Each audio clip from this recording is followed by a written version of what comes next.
Hello, good evening. We're going to get started. Welcome to the people in the audience and board members at the table and our GAE reps at the end of the table. The purpose of this meeting is to conduct the business of the Gettysburg Area School District.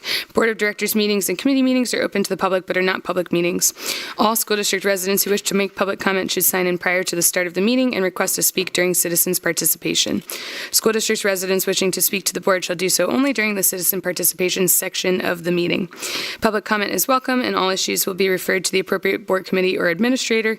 Comments will be summarized in the official board minutes, which are available by contacting the business office. Please take a moment to silence your cell phones and other electronic devices.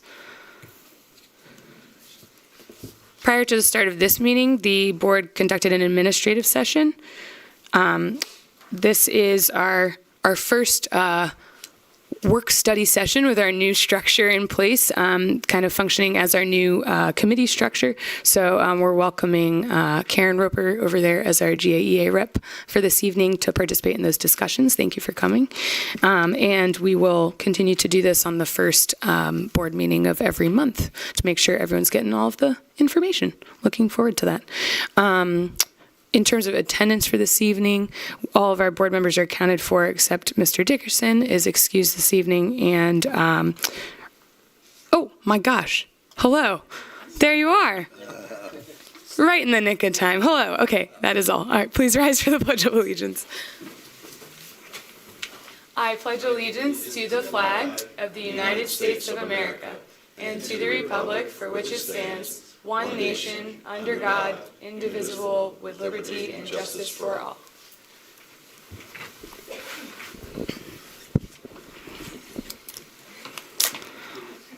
All right. Well, we are going to kick things off with citizens' participation. Dr. Moyer.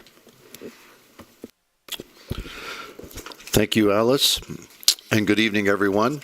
We had three people who have requested to share with the board this evening, all on the same topic, I believe. First up, Pat Furlow.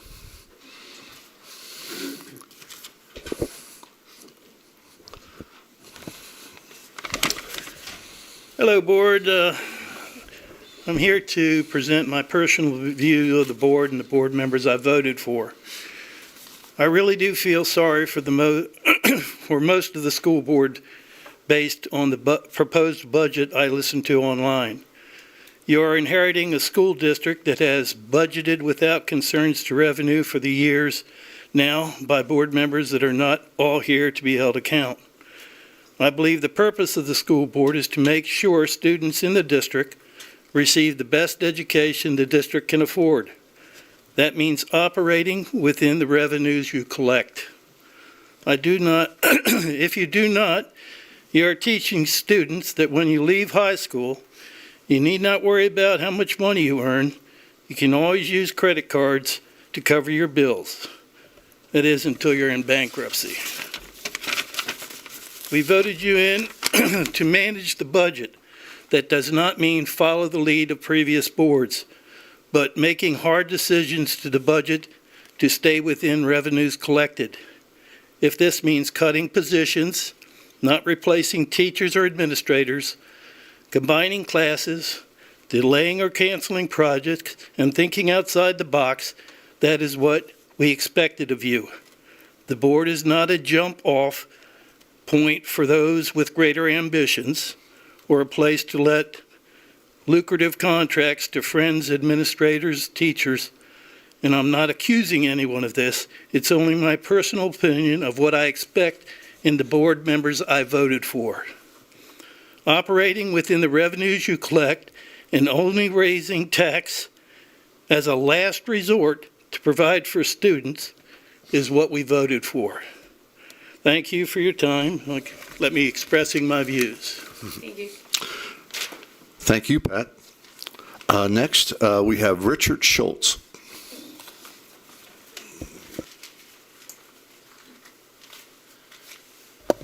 Good evening, ladies and gentlemen. My name is Richard Schultz, and I live in the district of Gettysburg Schools. And I'm here this evening because as we all have done in this room, we start preparing for federal income taxes and state income taxes and this tax and that tax. And it hit me like a lead balloon. I spent $500 a month on the school district tax. That's $6,000 a year. I'm retired. Someday, maybe some of you are retired and you got to live on a fixed income. And you'll realize how much $6,000 is. I tried to prepare myself for this evening's comments by reviewing the last two sessions. I learned a lot. I heard a lot of encouraging things, such as this year on the budget, we realized because we're in this together, we have a problem, a major financial problem. But I was glad to hear that everything is on the table. And I hope that means everything. I was impressed with the presentation that the young lady from the accounting department gave with her charts and graphs. Unfortunately, I watched that presentation again this morning on my cell phone. Kind of tough to see all those little digits and stuff, but boy, did they add up.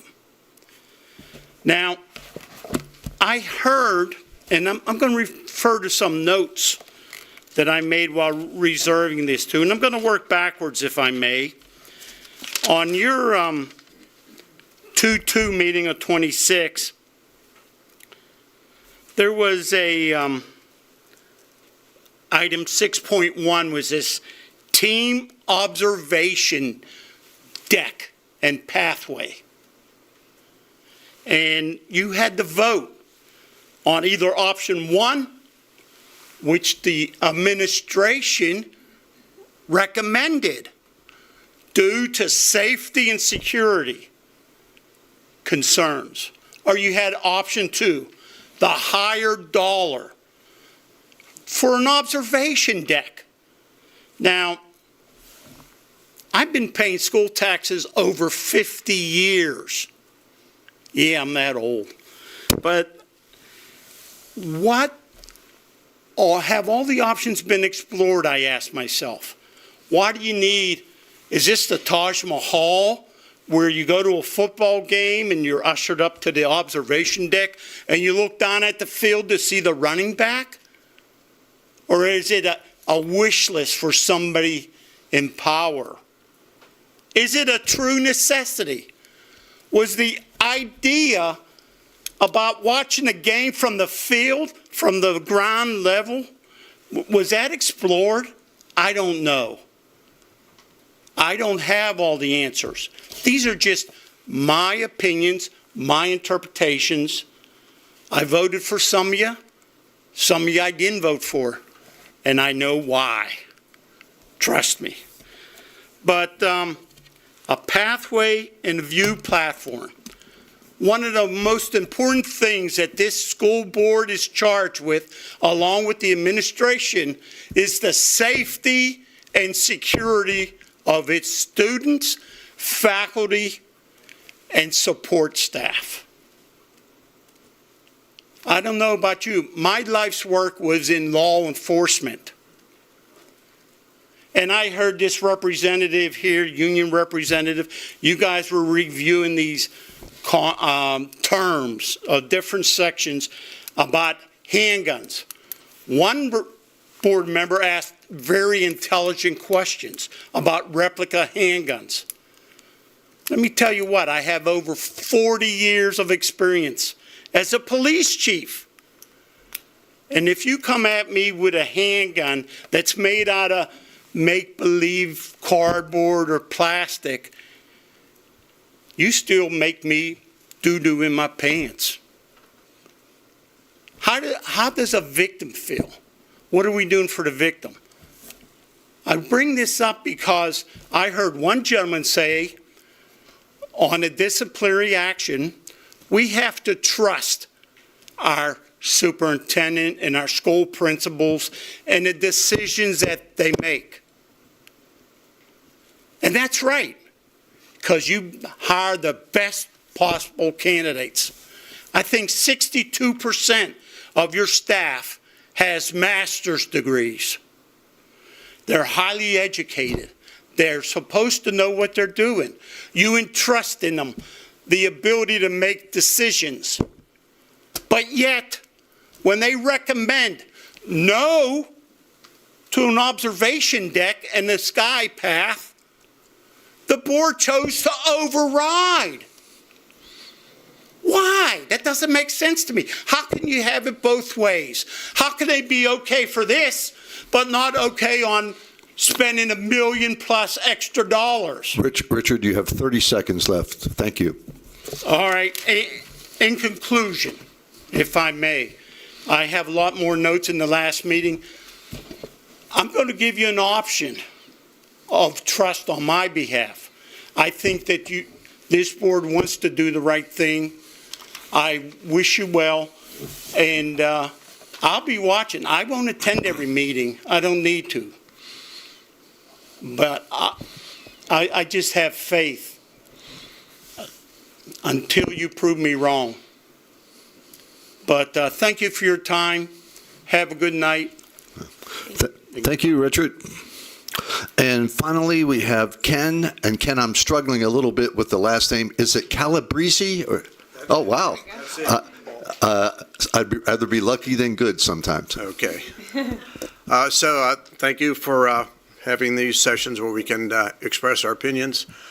First of all, I wasn't able to attend last time because I was at a nonprofit meeting. I watched it on YouTube. It was almost like being here. So I will tell you, the quality of the sound and everything, you couldn't quite see all the graphics, but I think the job on the budget presentation, it was like going to the doctor. Do you want to understand what the problem is, or do you want somebody to just say, yeah, you'll be okay? So this was, you got a problem, you're facing it, either face it head on or not. Somebody made the comment about being a hero for a minute, okay? And, your responsibility here is make the tough decisions. I think been a lot of what I observed, hero for a minute, continues to dig the hole and dig the hole and dig the hole. Let's not maintain our car. Let's pass that. Let's pass that. Then, 3 or 5 years down the road, all of a sudden you ask for a 10% budget or some significant budget increase because every year you haven't gone up by a little. And if you wanted my opinion, a little bit of in between the comments that you've heard is, a lot of these people on Social Security, they're going to be on Social Security. To limit the impact on anybody to no more than the increase in Social Security.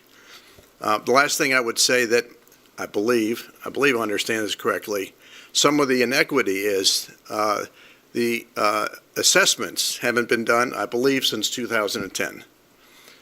So the hero for a minute are the people that say, I haven't redone the assessments, so those people that have been here since 2010, whose house at that time was $200,000, and today it's worth $500,000, guess what? They're being taxed at $200,000 versus the house that was just built yesterday, it's $500,000. So the inequity is, and this is hero for a minute, is, okay, we're not increasing your assessment. We're not reassessing your house. We know it's worth more, so you're going to be advantaged by the fact we haven't done that. And then, as you kick the can down the road, somebody is going to have to be the bad guy and say, now we're going to do the reassessments, and guess what? Your taxes are going to double, okay? Because everybody was kicking the can. They couldn't make the hard decision. So make the hard decision, whatever that is, Thank you for your time. Appreciate it. Ken, thank you for your insight. Thank you, everyone. Excuse me. Okay, we are moving on to routine approvals. So traditionally, our first meeting of the month will have fewer voting items moving forward, having it be our work study session. Excuse me.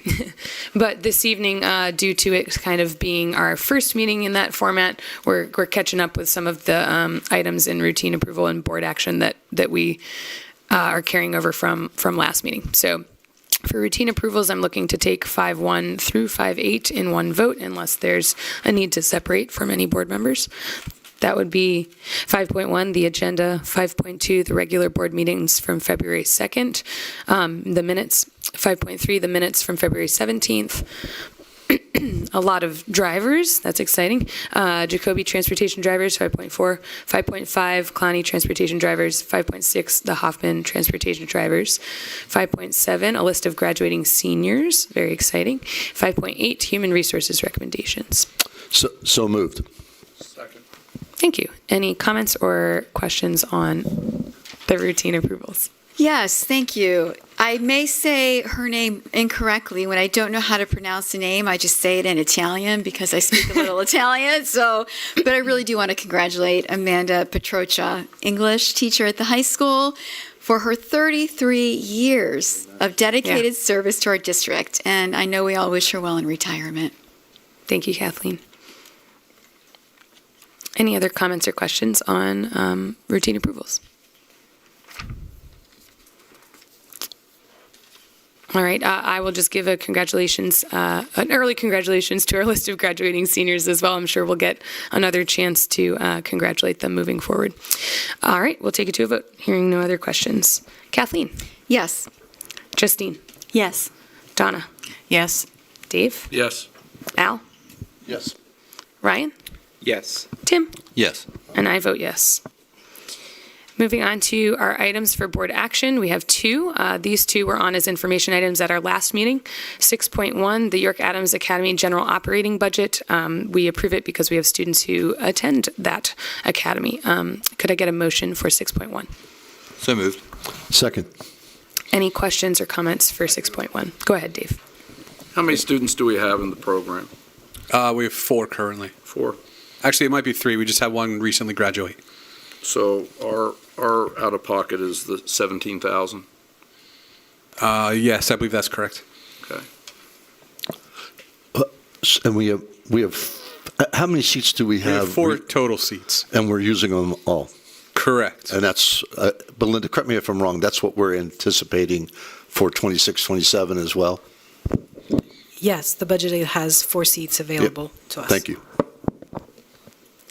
Any other questions on 6.1? I just have one as a point of Go clarification, ahead. because I was trying to look into them a little bit, but I don't quite understand if they're designated as a charter school or what is their structure within education.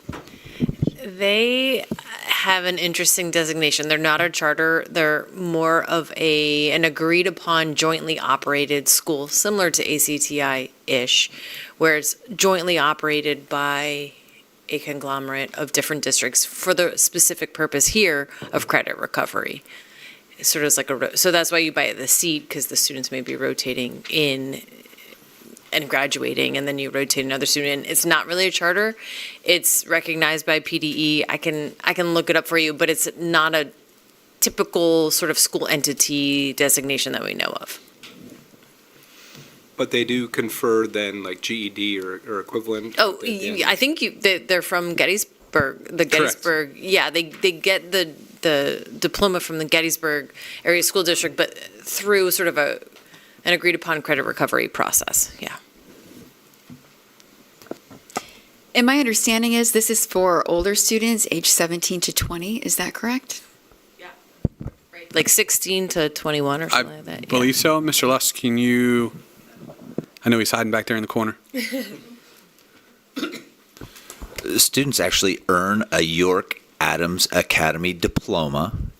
Our students that we send then have a Gettysburg School District seal or stamp applied to it. So it is a different diploma than the students who graduate with our requirements. We allow the students who graduate from York Adams to walk in our ceremony. It's just right for some students. Students need to have 10 credits before they're able to start there. So they have some foundation. There's a different credit requirement set for York Adams compared to ours. It meets all the state guidelines, obviously, but it is a diploma. And again, it has our seal or stamp of approval on it. Did I miss any of those questions? Thank you, Mr. Lusk. Any other questions or comments on 6.1? Okay, hearing none, we will vote on it. Justine? Yes. Donna? Yes. Dave? Yes. Al? Yes. Ryan? Yes. Tim? Yes. Kathleen? Yes. And I vote yes. Moving on to 6.2, our illustrative math K-5 curriculum resource that has been made available to us by Dr. McFarland to take a look at and peruse at your leisure. So could I get a motion for 6.2? So moved. Second. Any comments or questions on 6.2? I'll just say again, I'm excited that that everyone agreed upon one that can be hard sometimes. So I'm glad that you came to find one that the teachers liked and are excited to apply. So let's take it to a vote. Donna? Yes. Dave? Yes. Al? Yes. Ryan? Yes. Tim? Yes. Kathleen? Yes.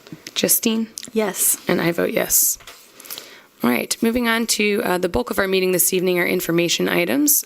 This is going to be, presentations on these things and or questions available to be answered, but this is our first kind of information about them. So 7.1 is our asphalt repair and seal and stripping for Franklin Township Elementary and James Geddes Elementary in the admin complex. I know that Kevin is here to answer questions if needed for that. Does anyone have any comments or questions for 7.1? Madam President, I do. I'm just curious, the Finance and Facilities Committee, do you have any reservations about this recommendation? That's true. So this is, again, coming off of our old structure. So this was reviewed, it says, at the Finance and Facilities last committee meeting that they had on the 19th.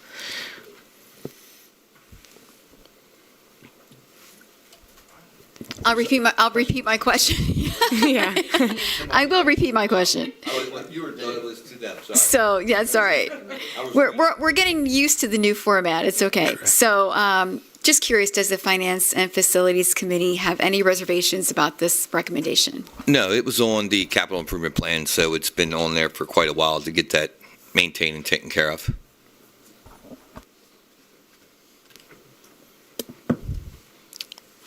Anyone else have any questions for 7.1? Great. 7.2, Belinda, we have our preliminary budget additional information continuing to be informed. Thank you. Well, that's colorful. Look at that. Just a little additional format since last meeting, the PowerPoint. So I wanted to provide an update to the board as where the budget currently stands. And for those that are in the audience, there is a handout on the back page if you're interested in one of these. This will also be posted on our website, and it's also posted in board docs.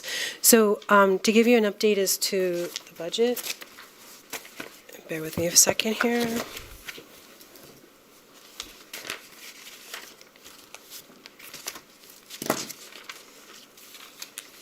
What you see before you is a snapshot of changes made. So our local revenue listed there, of course, is 54.8 million, state revenue 24.6, and federal 1.1. If you can scroll up for a little bit, please. These are graphs, of course, representative of where we are currently at in comparison to the 2026 budget. If you scroll up a little bit further, please, here's a breakdown of the local revenue sources. As you can see, the current real estate tax portion, again, this is development of the budget based upon 0% at this point. We did not include increases in discussions of where we want to land at in terms of balancing the budget. Again, revenue equals expenditures. So in this particular point, we can see that the percent change in current real estate taxes is now 3.7%, and a total local percent change is 4.25%. State revenues, a change of 4.10, and other federal is 22.08. Now, again, smaller number, bigger change from what was budget to current proposed budget. So total revenues of $80.5 million for a 4.35% change. That dollar change equates to local sources an increase of $3.3 million increase. Now, so we'll review the expenditure side, and then we'll talk about the changes more in depth. There's just a little snapshot of comparison of what that number looks like compared to the prior year as the insight. And then here's the expenditure side. So salaries and benefits, $48.8 million. Purchase of services, $20 million. And then supplies and equipment, $4.3 million. Graphs are representative comparison to the prior year budget. If we scroll up a little bit more, as I mentioned in the previous budget presentation, the majority of our budget, we are a service industry. We service our students. So if you scroll up a little bit more, you can see where our salaries and benefits, the majority of our budget lies. 2.99% increase. We have seen a reduction in employee benefits, terms of the health care, and some other insurance changes as a result of negotiated contracts. So it is a slight difference. We're not a lot, but we are taking advantage of some of that. Purchase of service is 6.53%. This is technically the area of the IU and other transportation services, all other purchase of services other than salary and benefits. Supplies and equipment are listed there, along with our debt and other financing uses. So our total expenses is 4.57%, otherwise a $3.6 million change from the previous year. Now, our revenue, if you remember in the previous slide as before it scrolled, we have a 4.35% revenue and a 4.5% expense change of prior year. So while we are not a revenue and expense equalization at this point, we have gotten a lot closer since the last budget presentation. So the question is, what changed? So we were able to look at the budget. We contacted the county assessment office, gained additional revenue, point to looking at the duplicates and so forth. We also took a look at what basic ed subsidy and special ed subsidy is. So we were able to, from the last budget presentation, increase revenue about $886,000. It's great. That's wonderful. We will have another opportunity to look at local real estate. Once May comes, we will know what the homestead farm step number is, appropriation, so then we can, of course, apply that underneath our scenario as well. In terms of expenditures, we did have quite a bit of reductions. We had reductions of $3.1 million. Now you'll ask, well, how is that possible? So we examined positions that we will not fill. We took attritional savings from retirement. We also looked at the tuition of outside placements. We also looked at the special education budget and specific to autistic needs, because that's one of the driving forces. We did increase another social worker because our goal and our concept is to service our students. We like to transition from family navigators to social workers. So that was an increase in expenditures, but by far that was included in the whole number of reduction amount that I changed. So we had some positive changes and some negative changes for reductions. In addition to the special ed and autistic support services, we had the cyber charter rates.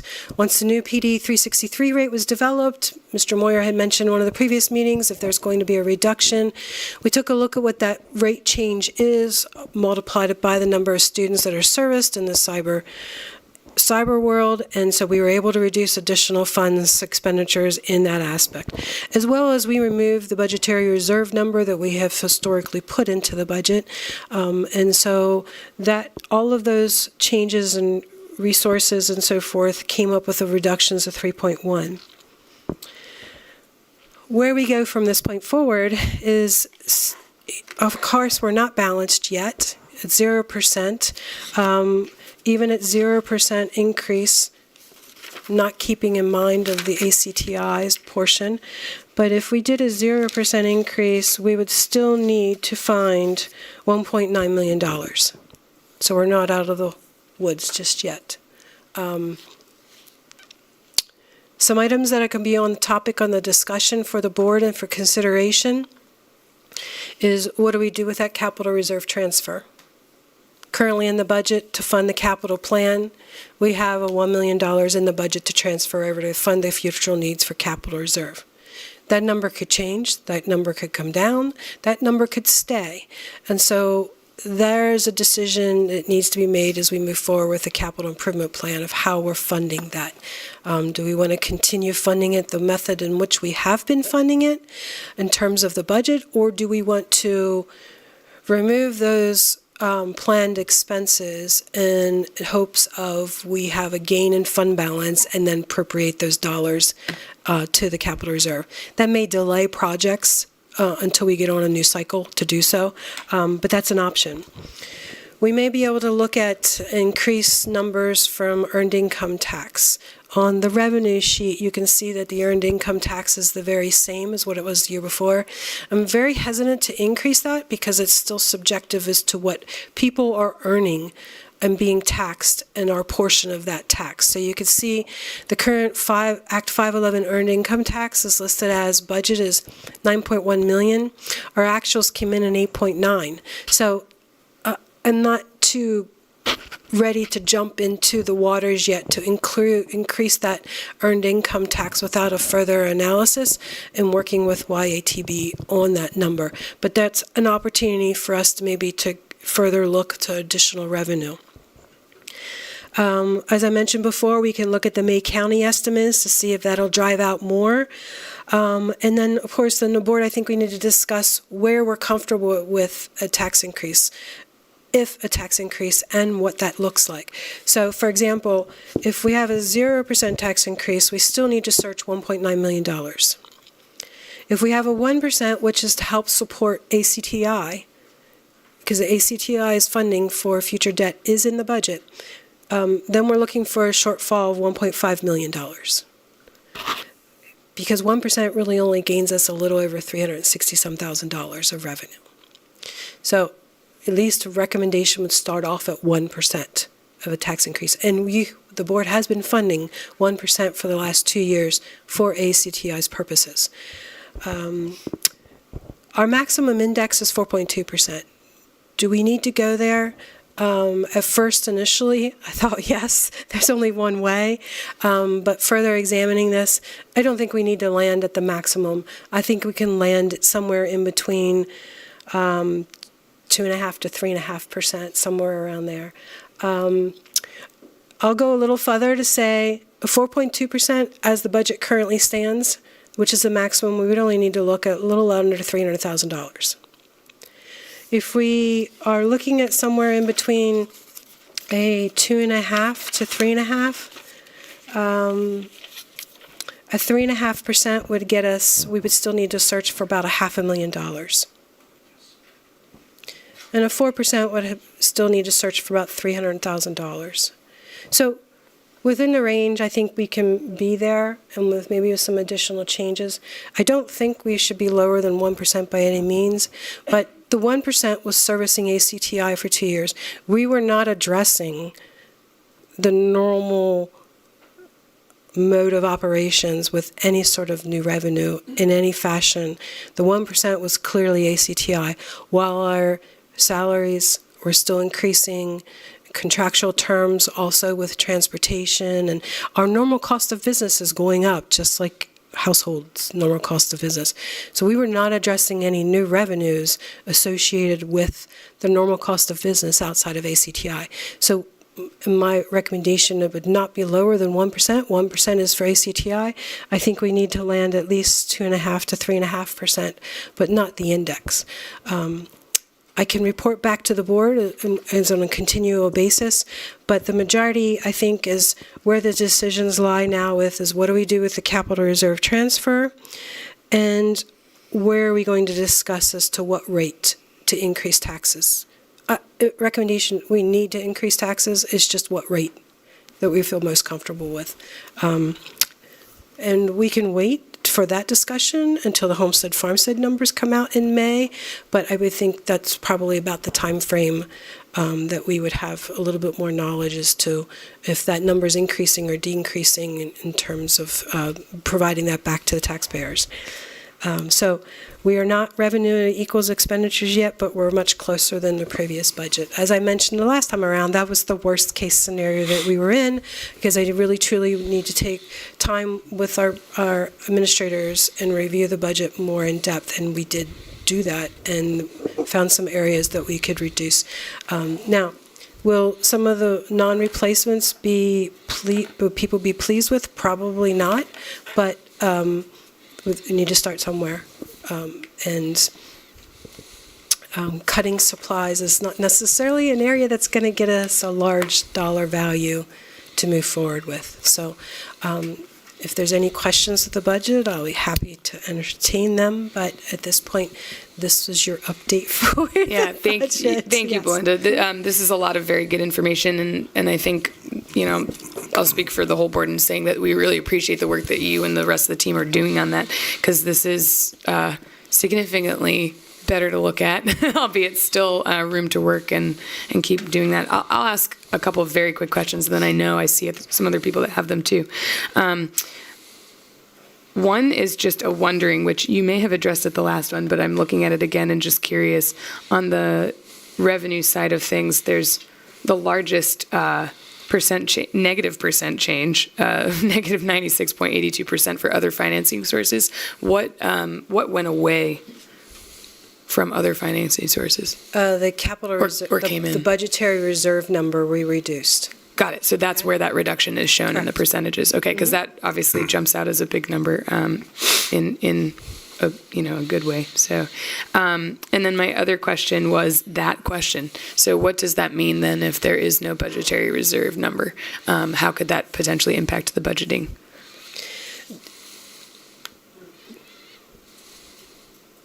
No fund balance to use moving forward. The fund balance reserve was minimal at best in terms of, and let me quantify this, minimal at best in terms of an $80 million budget. It was $400,000. But even if $400,000 as a change shows the biggest percent change, that $400,000 was the keepsake in order, if a particular account was overexpended, we would pull funds from the reserve to take care of the balance. If you recall, when I reviewed the end of the year audit, we have overexpended our expenditures by $207,000. That would have came from the budgetary reserve. So in order to have that available, so of course then the terms and conditions that you're not permitted to overspend your budget, but of course we had those funds available, that it should not be an issue or a problem. Where and if everything were to the crystal ball and everything comes in exactly where it is, we wouldn't have a need for the $400,000. But with some of the changes in tuition and some of the changes that are coming more, and particularly with the special education and autistic, the AS services, I am a little worried. The only thing that I can say is that we run the risk of using more fund balance and less is available to use to help balance a budget moving forward. And this was already lower because of because of the last 2 years not funding normal operations. We were pulling more from the unassigned Yes. fund balance already to balance it. Yes. Okay. Thank you. I'll open for others. Belinda, thank you very much for better news tonight. You certainly got our attention a couple of weeks ago. I'm part of the advisory team for Pupil Personnel Services, and over the years, the family navigators have really become very valuable to us in a district where, last time I heard, we have around 60 kids that fall under the McKinley-Vento definition for being homeless. And I know that Tara and Rachel help those families out and connect them as well as many other kids and families with community services. With going to the social worker over the family navigators, does that mean, are we eliminating family navigators? Our concept is to move and transfer the work of family navigators into a broader range of social worker. Now, obviously, they come with different levels of certification and different levels of duties, but those two social workers would become a part of GAEA as a professional employee. And so if we move in that direction, then yes, the family navigator contracts are transitioned to a employee. We would post and hire, interview and hire for the social workers. So obviously the family navigators would be encouraged to apply. Okay. But we would still follow through our processes of just as we do with any other new potential hires into the district. So we would be eliminating the independent contractors called the family navigators and going to one social worker? Two. So Two social workers. Our board meeting prior had one, and in this proposal, I'm including an additional one to meet the need. So we'd have two social workers. If I could do a cartwheel, I would do it right now in the middle of the floor here. Hey, I'd like to see that. All right. I do believe, I don't know where everybody else is at, and Tim certainly can share a lot more as our JOC rep on the ACTI, but my understanding is that we're making some real progress there towards possibly land acquisition and things like that. So I think it's shameful that our county doesn't have a career in tech with, 13 or 14 programs that were limited, but I think what we are doing, we're doing well, and I'm going to guess that Mr. Sigmund's going to support that we would continue to support career in tech and whatnot, and then also with the capital reserve transfer, I'd be interested in your recommendation as well as Dr. McFarland and Dr. Matzer on that.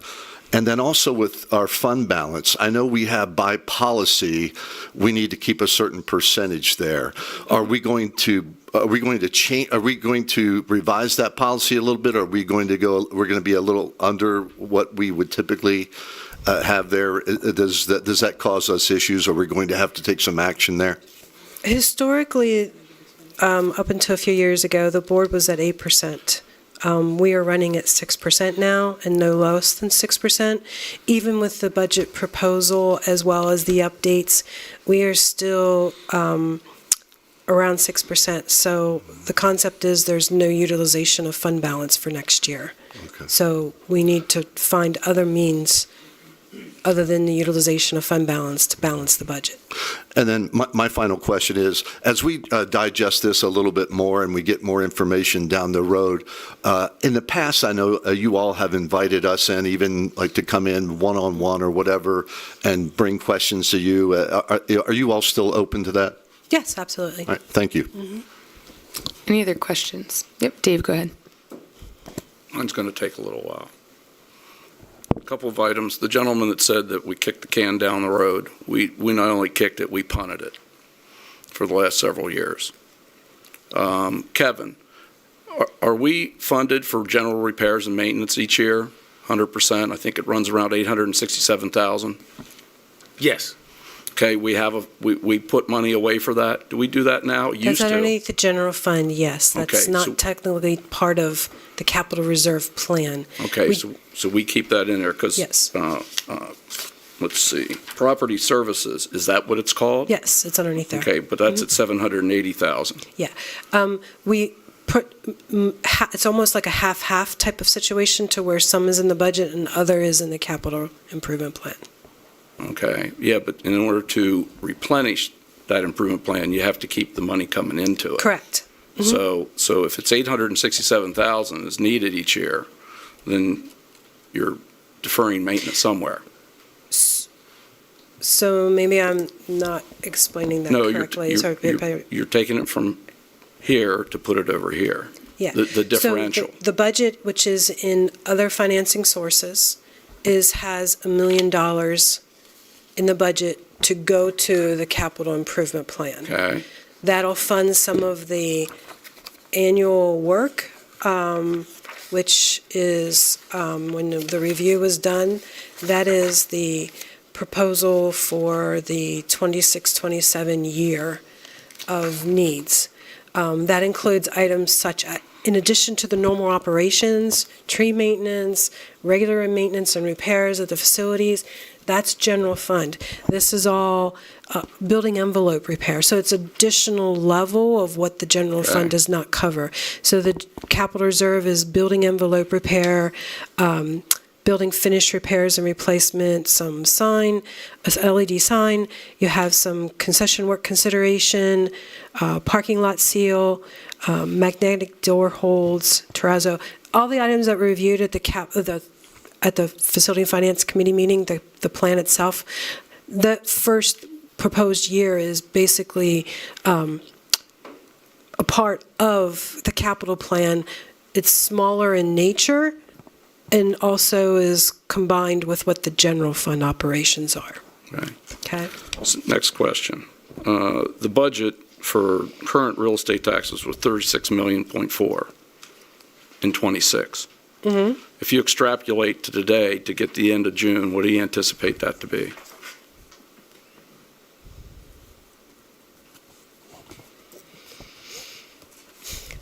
Can I get back to you on that simply because I don't know where the county is going to fall with the May duplicates and the May updates. Like when we reached out, Mr. Fordham was very integral in this portion. He reaches out to Mr. Crum at the county to find out exactly how many permits are in place so the billing can hit as of July for the tax bills. So I'd rather reserve that comment until I know a little bit more detail from what the county is providing us. I think the fact that we have historically brought in more is a benefit, not the point that we're under budgeting it, but we're being more conservative on that number simply because a permit may be issued. In this instance, a permit may be issued. We may be calculating a % of those permits, but it truly may not hit until far later of when those tax bills need to go out. Okay, it's interesting you brought that up. Mm-hmm. So I had the county do an assessment and analysis for me. Mm-hmm. Your net assessment value after appeals, new buildings, the buildings out at Aldi, out at Amblebrook and different places and different developments. Looks like you're going to have a net $63.5 million increase, which is going to take your county assessment of land in your district to $3,475,411,300, which if you extrapolate it to the current millage of 11.45 change, you should be coming in at $39.9 million in revenue. Well, like I said, we reserve. I already have it. Yeah. They gave it to me. And you have that information to share simply because the information we've obtained is maybe a little bit differently. And/or maybe the permits that were actually mentioned are not provided one and the same in terms of when they're actually hitting the rolls. Okay. Well, I'll be interested in seeing that, yes. okay, by all I'll send means. you a copy. Yes, absolutely. But, so the point is, if you did 4.2%, your millage would go to 11.96. It'd generate you 41.5 million of revenue. You don't need that much. I don't know that you're going to, depending upon how your extrapolation works out to the end of June, you may not need any at all. So it's kind of important to get that forecast within the next 30 days if you can, to try to figure out where we are. The other thing is, from a maintenance standpoint and taxes, what was the average was 0.67 is what you raised taxes over the last 8 years per year. You're underfunded by 1.33% every year. And that is a fault, and I don't know why the previous boards did that and why our business department wasn't jumping up and down off the ceiling. Because now you're putting the burden on future people rather than keeping it over a level playing field year by year.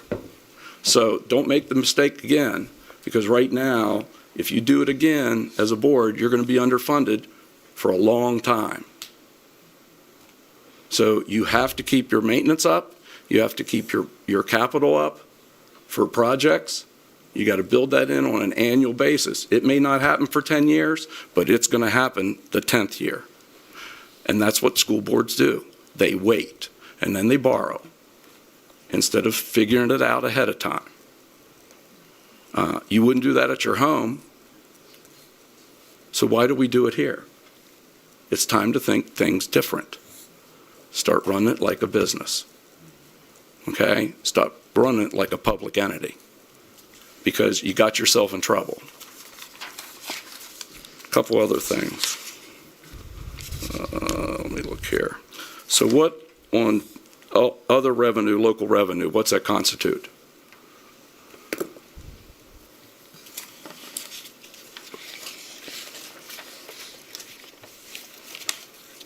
It's on your sheet that you gave us today. It says all other local revenue. Yeah, I'm trying to look, all their other sources, typically our other sources are sale of assets.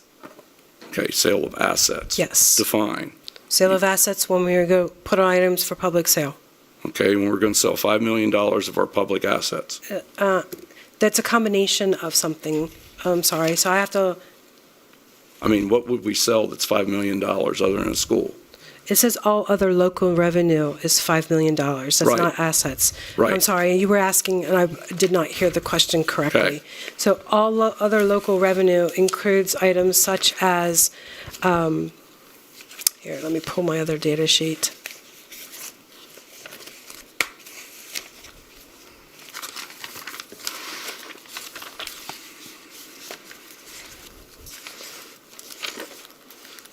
We can certainly continue Yeah. to ask like detailed I'll questions this provide that- evening, but I I'll was going to say, I provide that also detail want to to give you. I you don't- time to collect Right. those documents. Well, I mean, we're looking at a budget deficit. We're looking at. We are. I looking think, at- We're looking at past negligence of fiscal policy. sure. So it might as well get it out in the open while the public's sitting here and looking. We can absolutely talk about it publicly. I'm not suggesting Okay, we don't. So I just have a couple more questions. That's all I have. Let me just mention that I think, I want you to acknowledge that you're not the only one who is frustrated that this is a situation we're in, but I also do feel that it's important to acknowledge that the decision made to bring us to this point was the board of 9 over the Understand. last few years. So that does include the fact that our administrative team is providing information and giving recommendations that may not be followed. But you can continue to ask those questions, and we'll make sure that what she doesn't have available this evening right now, that we bring it to the So board. page 18 of your audit. Okay, so you want to back up for a second and answer your all local ahead. revenue? Go ahead. So all local revenue consists of current real estate taxes, interim real estate taxes. I'm just going down the list of local revenue. Current, interim, public utility. No, I'm talking all other local revenue. Yeah, you have What your is that? delinquents, you have your admissions, you have delinquent earned income, you have earnings and investments, gain Okay. and losses of investments, you've got gate receipts, student fees, federal pass-through money, IDA, you've got some of the student, like rentals, you have contribution from private sources, there are donations, you have tuition private paid, let's see, we have community service activities, parking, magistrate restitution, fundraisers, fees, copies, and other miscellaneous revenue. Okay, thank you. Mm-hmm. That helps. So on page 18 is your balance sheet within your audit.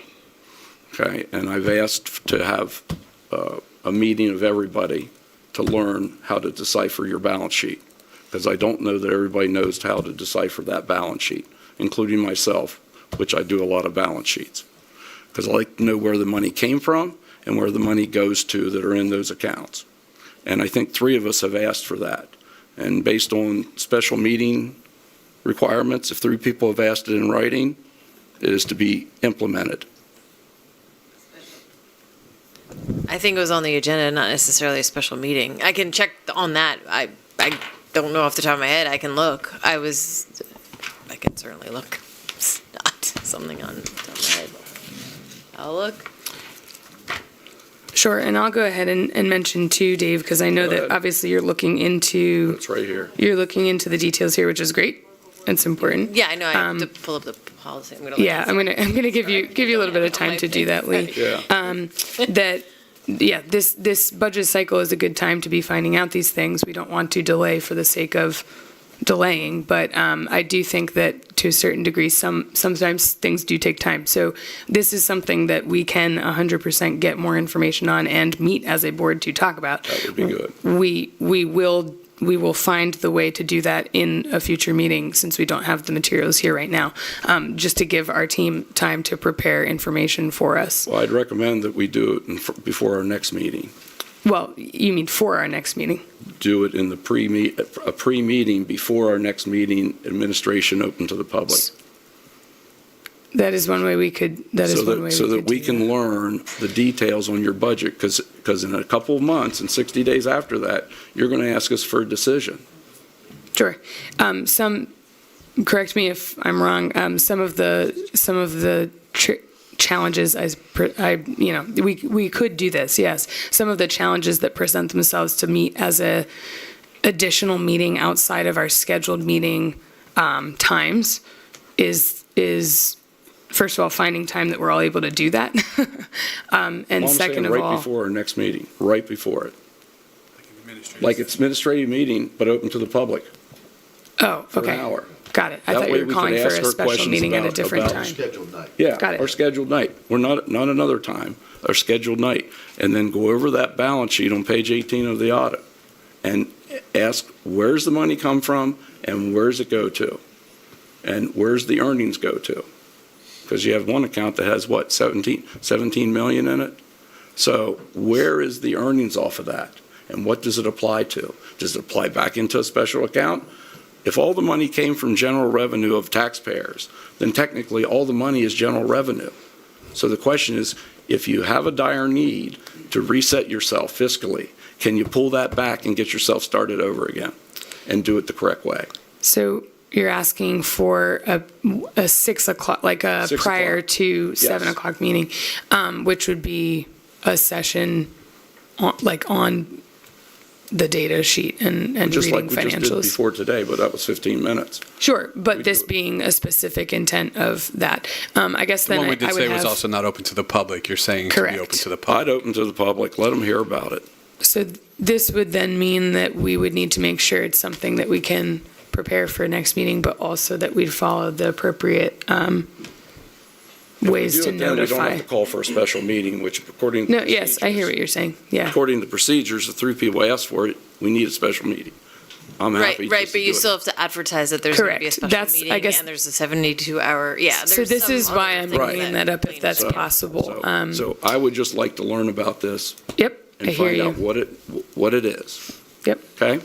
So- Thank you. That's all I have. Thank you, Dave. So Lee, according to that time frame that you and I are both thinking about, but I can't remember, what would that look like for having a meeting that then was advertised? I mean, the timeframe is, it is 3 people, that is sometimes a local decision as to how many people Sure. can call a special meeting. So in the policy, you have 3 school directors can call it, but a special meeting, as Belinda knows, has to be called within 72 hours, or advertised within 72 hours, which can be more difficult because our newspapers of circulation I don't keep up with all of them, but Sure. sometimes they're not necessarily 72 hours ahead of time, so we just have to keep that time frame in mind.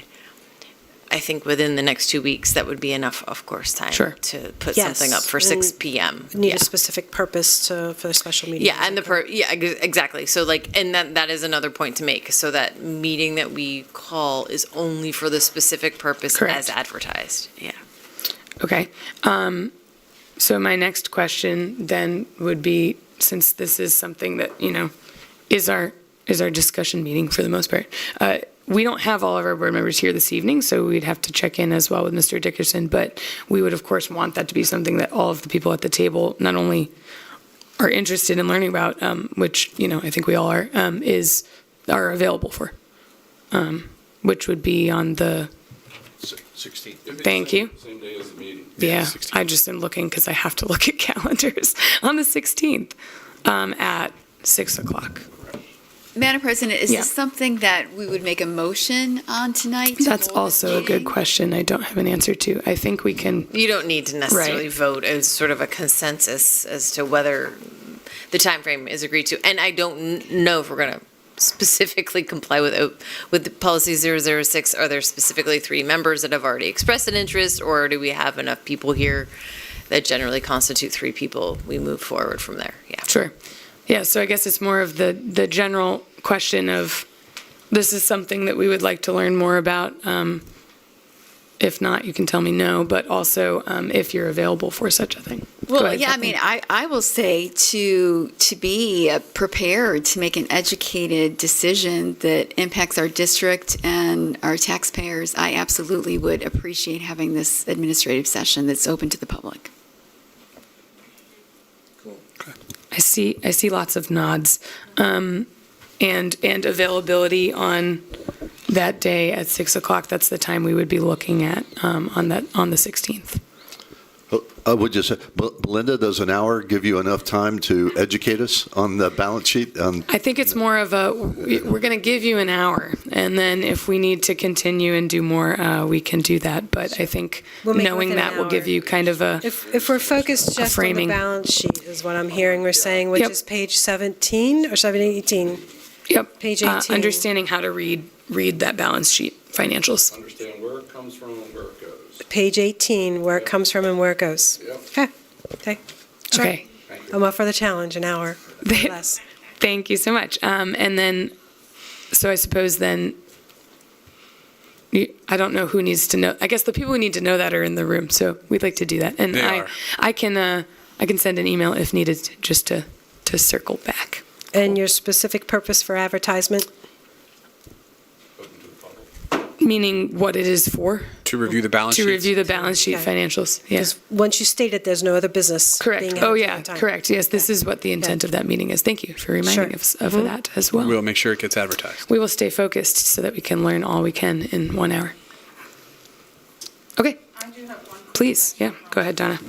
So Belinda, when you were going through the list of things that you have looked at and where we can make cuts, is that somewhere where we can read it? Because you went through that pretty quickly, and I would love to see exactly where those were. Yeah, I don't have it documented in terms of a PowerPoint because all of the information went into this. So I didn't create another spreadsheet other than just reviewing the additions and changes to our software that we made. Okay. I would So just, if you want a went list through them of- very quickly, and I would just Sure. love to read down through those. Sure. If we can. Thanks. If you want a list, I can prepare that for the Sure. next. Thanks. Okay, thank you. Any other questions on 7.2? I do have a question. Okay, I go think ahead. it might be an easy one, though. So I know an earlier board approved a 1% annual tax increase to support ACT, and we are currently in our 3rd year of a 5-year commitment. Is that correct? Yes. Thank you. Thanks, Kathleen. So this being the 3rd year in that budget, yeah. Yep, I see him. Tim, go ahead. I have a couple questions. Well, Dave, you could probably help with this as well. So, and it'll help answer one of the gentleman's questions in the back as well. So, and I appreciate the information you got from the county. It's great. But we still got about 2 more months to 3 more months to add to that potential permits coming out for potential funding. Not to mention, as Belinda stated, there will be permits, of course, after that will contribute later on as we go, which will be prorated for that year. Yes. And then the other thing, too, to note, gentleman's question was, how somebody whose house might be worth $500,000 but are only paying $200,000 because they haven't had the thing, which is true, until somebody buys it. That's when it changes, because when I bought my house 3 years ago, as soon as I bought it, they came out and reassessed it. Not all. Believe me, when the county knows about it, the county's doing it. Well, it has to be triggered by something. A sale. And then your reassessment is based on the common level ratio, which is a whole different course. And it has to reach a point above and has to reach a point below. And that's why it took 40 years or so to get it reassessed the last time. And that's why it's not being reassessed now. But if you do a reassessment, and Belinda will probably agree to this, your millage changes to neutralize it to where it started. So in other words, if your millage is 11 and then they reassess the district, you don't automatically get that increase in taxes because then it's re-equalized. You start over so it doesn't change your tax revenue for that year. That's correct. So your mill rate may go for, just for example, a 15 to a 10. Correct. But it's equalized out, so your taxes will remain what your taxes are. Right. You're just So- equaling out the whole revenue portion of it. Right. So I'm confused about that because if somebody like me buys a house. Right. And the original value of that house was X, the taxes were X, I buy it, now the value went up, and now my new taxes are higher, the school district doesn't get any of that? They will get some if the assessment changed. That's what I'm saying. Yeah. So, if the but I'm saying assessment if you're changed. taking a house that's worth $200,000 Right. since in 2009 or whatever, and somebody buys it, reassess it, it's going to be worth over $200,000. That's a But the guarantee. purchase doesn't trigger the reassessment always. Not always, but they're pretty adamant about it. Though. Very little does this purchase re-trigger. It has to do with permit pulling permits and things of that nature. True. So, and even those are they in those assessments as well for the Adams County thing? So like somebody just built an addition on their house. We're some pulling. of that's not in here. The main focus of the main focus of this analogy that I had them do, provide me analytics, was on a lot of the larger projects. Okay, such as I call it the Aldi project. It's the apartments that are in the back there. A couple of those aren't going to come onto assessment until probably past July 1st because they're starting a new building right now. But the ones that are coming on are in here. The anticipated absorption rate of Amblebrook is in here, of Courtney Meadows, Myers, which is called Cumberland Crossing. So the bigger developments, they're in here. And then the additional part of the links, which is, I don't know what they called that in a phase. So that's the absorption that they're anticipating based on the absorption currently. And just another quick question too, because I don't know. So when a commercial property comes up, so like Popeyes is supposed to go in, Wawa and Chick-fil-A or whatever, because they pay a higher rate than residential property taxes, correct? They pay a higher assessment value. Yes. Yes, so per dollar. When they come in, of course, that'll help.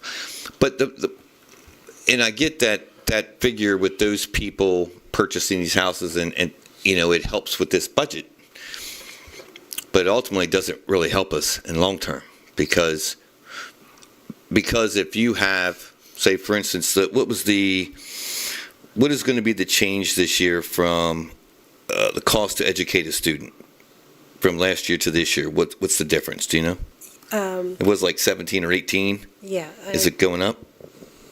Our tuition rate is what you're referring to. It is. Let me hold on just a second.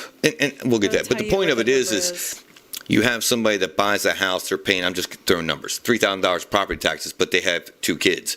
Well, that property now costs us $36,000. So it helps us now, but it actually hurts us later on down the road. Revenue. Other than Amberbrook. Yeah, well, yeah, you have certain type of categories of revenue positive assessed values. And it's the ones in here that I targeted, is the positive revenue assessed values. Okay? We don't have a lot of developments going in right now, currently, which is going to change.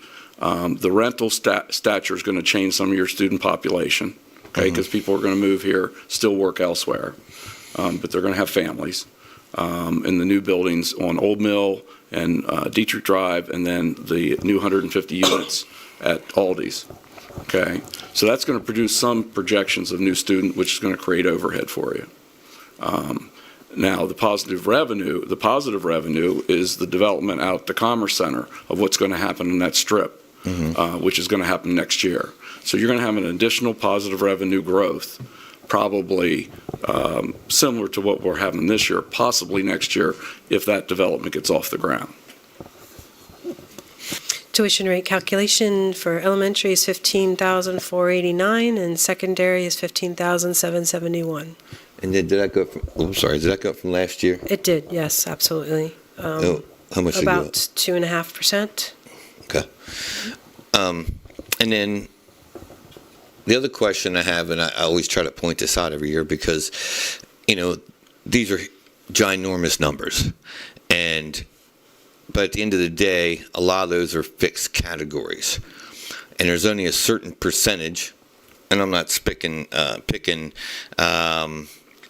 specific items that we can differ in, but 75-80% of this budget is we can't touch. So we only have a small portion. So I just like to point that out to people. Like, they look at that number, it's $80 million, and you guys could cut that to $60.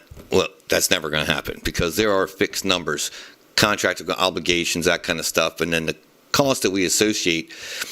So just because your stuff goes up at your house, so gas prices go up, everything goes up, then our transportation costs go up. All those things, food costs us more, supplies cost us more, the same as everybody else. And I agree that there should have been incremental increases in the tax over the time. And I know specifically the last 2 years, because we added the 1% for ACTI, nobody wanted to do it because you already added the 1. Nobody wanted to make it a 2% increase, even though one was going, it was just, and the same people that you have coming here, oh, you need to add a little bit.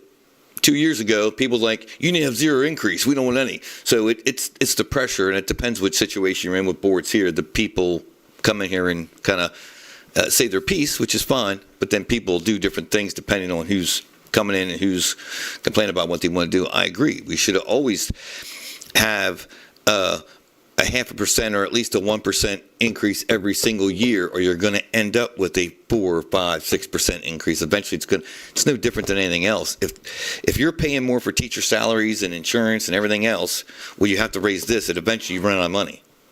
You have to. Yeah, thanks, Tim. Any other questions or comments? Yeah, go ahead, One point Ryan. of clarification. I think that it was said that the average over the last 3 years is a 0.67%. Is that correct? But and so you said that we're take that away from 2, and that's how much we're basically not catching up. That would be for more than just 3 years. But I mean, if I just pulled it up, I mean, the 2024 inflation rate was 2.9, 2022 was 4.12, 2022 was 8% for the U.S. So that denominator is off in terms of the 2% catching up. But then also, I think the 0.67, and correct me if I'm wrong, is including our commitments to ACTI. Yes, so correct. That then means that it's not coming in, to any usable fund, but only, so maybe for the folks trying to keep up at home, like it does look like we're much further behind than the 0.67 or a 2% inflation would suggest. Right. Effectively, for the past 2 years, we've had 0% increase to our general operating budget. It's probably 4 years. If not more. Yeah, that's a good point. I was just thinking about the ACTI ones. Yeah. To Ryan's point, and I just did a quick calculation, I would need about 9.18% to balance the budget through total tax increase, which you can't do. Correct. Because of Act 1 index. Correct. Can't go above 4.8%. And that was to catch up for the deferred fiscal policy. Belinda. Yes. Maybe the information that you're going to share from Donna's question is what I'm looking for as well. But losing the LIU services, how many positions is the district picking up? Do we know that? Is that is that in here as well? The transition, we're still going to be needing the IU services, just to what degree of using them. I don't know that I have a specific number to say how many are coming on our payroll. We are, like, from the last presentation, the whole comprehensive plan, and staying committed to the comprehensive plan means we need to address services for AS, LS, let me think here, let me pull that slide back up here a minute. That is also listed on our comprehensive plan documents on the website as well, correct? And I guess just to topple on Just hers. so I would like to make clear, like, this is the reason for the comprehensive plan, and the reason why the comprehensive plan has over a longer period of time to make these adjustments and these changes. We had no say in some of the changes the IU is making and saying that they were getting out a certain level of services. So therefore, we're advancing our plan, comprehensive plan, what, by 2 years, gentlemen? Is it 2 years? Yes, correct. Yeah. To whatever degree we're doing that, though, does it come out as a wash, or is it costing us more money to supply teachers and get out of using LIU? What is the cost difference? It depends, simply because if we were to bring on an IU teacher, our salaries and benefits would probably be less than what we're paying the IU. But of course, it's not a fair comparison. I cannot pick just an IU employee out and say, oh, I'm going to save because now you're with us. That's not necessarily the case. Or the savings could be more or less using an outside service placement than us doing it here. So with the special ed plan changes, still not on the right side.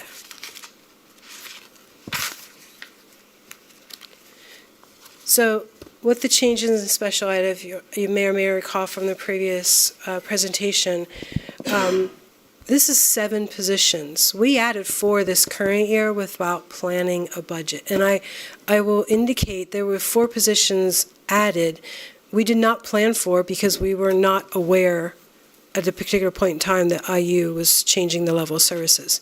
So if you look at 4 positions of salary and benefits, you're easily in the $120,000 range, easily. So that was 4. We need to anticipate 3 more for next year during this budget, and that's included in these presentations. We're to support AS, life skills, learning support. They're all required, as well as we asked for a social worker, but since the budget initially presented itself, now we're asking for 2 social workers to move the family navigators into a social worker type position. So, yes, eventually the services may be less than the IU, but again, I will say this with a grain of salt. More districts who pull back services are going to make the cost of the IU services higher for any needs that are needed, particular districts. So while it may appear to be less, it could be more in the long run, simply because when you do need the level of services from the IU, it's at a higher rate simply because you need the service, for one. You're not able to provide it, 2.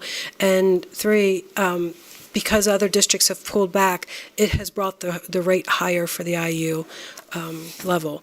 So will there be a savings? It may very well be in the range of $300,000 to $500,000, but we're not at this particular point in time to say that's what the savings is going to be. Does that answer your question? Answered mine. Yeah. I just wanted to Yeah. piggyback. Sorry, Justine, does that answer yours? If there was any savings, or if it was going to be a wash, you know what I'm saying? That's all I wanted to know. Yep, Donna, go ahead. When I heard you say where you made cuts, you talked about not replacing retirees, but now I'm listening to Dave and summarizing all this new building going on. Are we looking at student projection and not replacing those people is going to be okay? Yes, we're looking Okay. at our enrollment numbers all the time. Okay. Yes. Okay, all right. That is a That's a new good discussion that we are having in terms of budgeting in comparison to the past. Yeah, thank you for that question. If I've been keeping track, I think we've all asked at least one question. Does anyone have any more questions about 7.2 this evening? You can. Go ahead, Ryan. Not going to make any friends with this one. I've been thinking about how to put this so that, I think the absolute last thing we want to do is to disserve students. But at the same time, it's pretty conspicuous, and I just don't know, I've been trying to just get my head around the growth that we've seen in special education enrollment being over twice the state average. And that's the type of thing that is just so much of an outlier. This maybe is was there facilities shutting down in the area, or are we an attractant for because of the quality of our schools? I just don't really know what accounts for that, and I don't know if the administration's looked into it at all. I can tell you, in a conversation at our cabinet level, our director of student services told us that she has heard that we are getting families moving into our district that have special needs students because of the services that we offer. Just to some level, that's great. I think that's great. And also, yeah, a very good question because it is a higher average for sure. Any other questions on 7.2? I know we are certainly far from done with questions about the budget and continued work on that. Thank you, Belinda and team, for your work on presenting tonight. Very informative, very good questions from the board. Looking forward to our meeting on the 16th for more information before the other meeting. We're going to move on. Wow. We did it. There's many more things. So 7.3 is the high school gym equipment upgrades. This was also an item that was reviewed at the final Finance and Facilities Committee meeting that happened in February. And are there people who have questions about that? It was general maintenance and safety upgrades.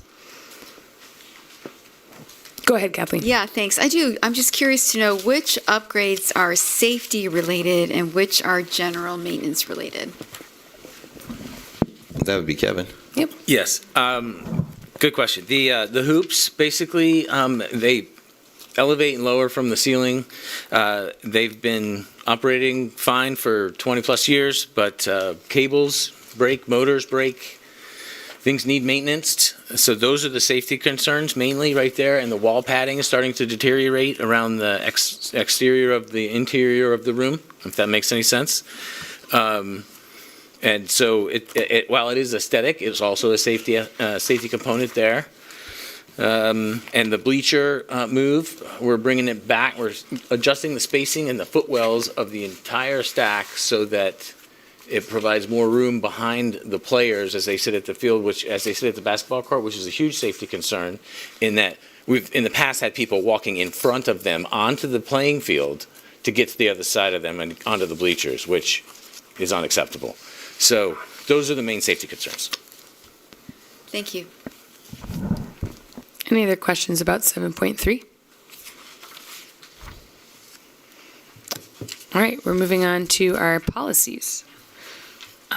We first have 7.4, Policy 122, our extracurricular activities. This is a revised policy, so the changes are in red.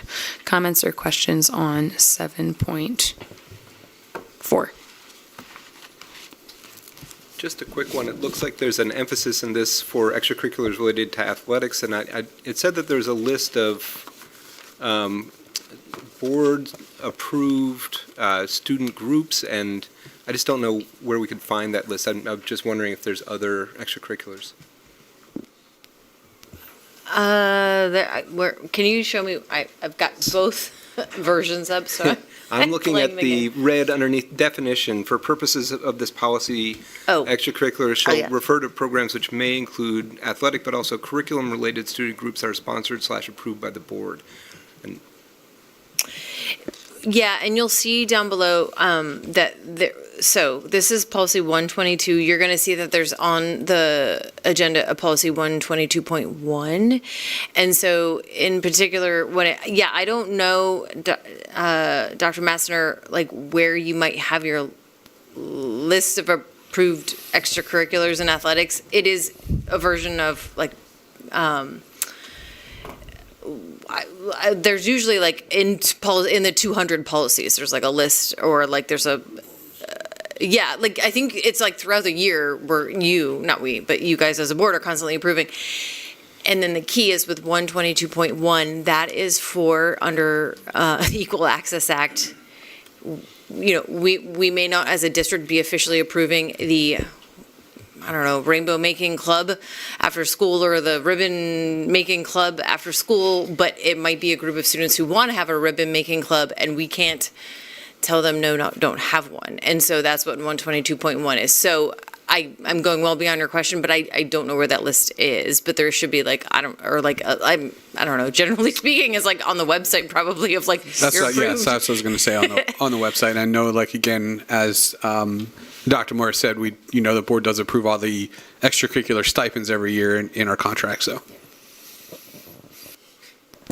question. If you need help finding that, we can direct you that way too. Go ahead, Dave. Yeah. Dr. Master, do you designate WellSpan as the person to diagnose the concussions and everything? Is that a given? I'm not 100% sure, but I'll find the answer to that out. Okay. I just wonder who's taking care of that part. Okay. Any additional questions on policy 122 as it stands right now? We'll circle back to 122.1 in a moment.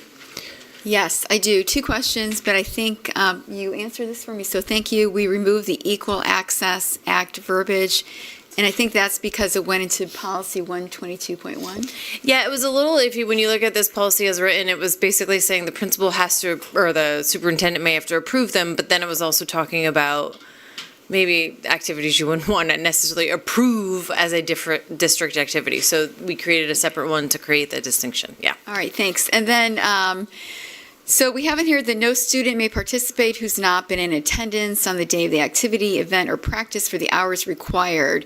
We are not saying that the student has to be in school that day. It's just that they have to be at the activity, event, or practice. So does that mean a student who calls in sick on any given day can still participate in the activity later?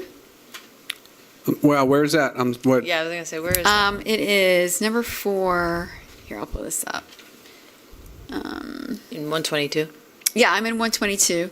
It does also say attended school regularly, although I can see that that's not quite the same thing, right? That's Yeah. just being a consistent student in the school district. So it's under authority, For the authority section number 4. So those are all options in brackets. So I think that is actually up to those of you guys here to determine. So when it's in those brackets, 1 through 6, those are really options for the board to say, yes, we want 4. So, choose it.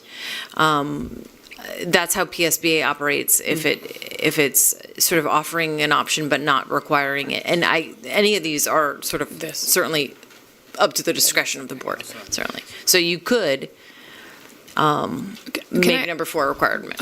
Can I ask we don't see brackets on what we're looking at, but I do see the list that Kathleen's talking about. I guess my question would be kind of a follow-up to that I know we have, I'm going to direct this question towards Mr. Lusk, because I feel like sometimes this is more at the building level in terms of our expectations. Extracurricular world lives predominantly at the high school, that I would assume there's some sort of attendance requirements to be able to attend after-school activities across the district.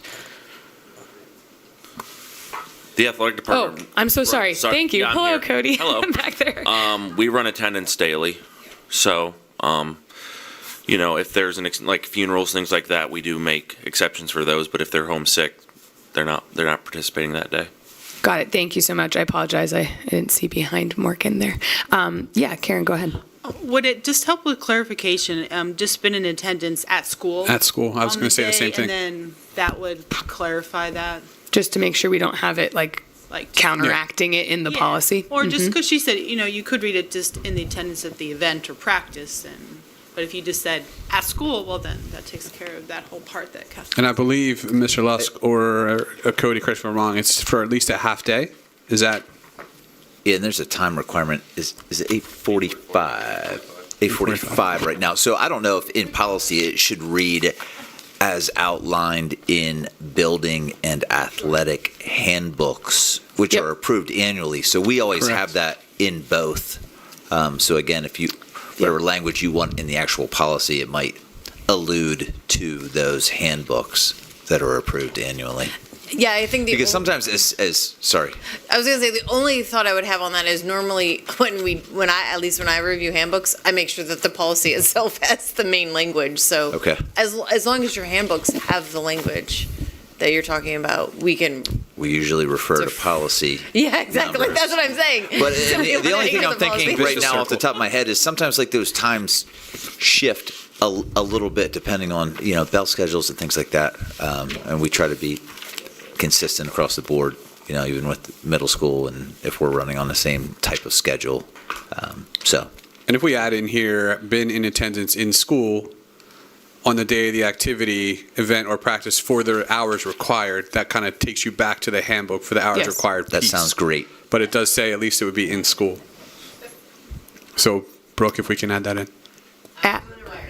Adding in Been school. in attendance in school on the day of the activity, event, or practice for the hours required. So we're just adding the in-school piece. Got it. Thank you.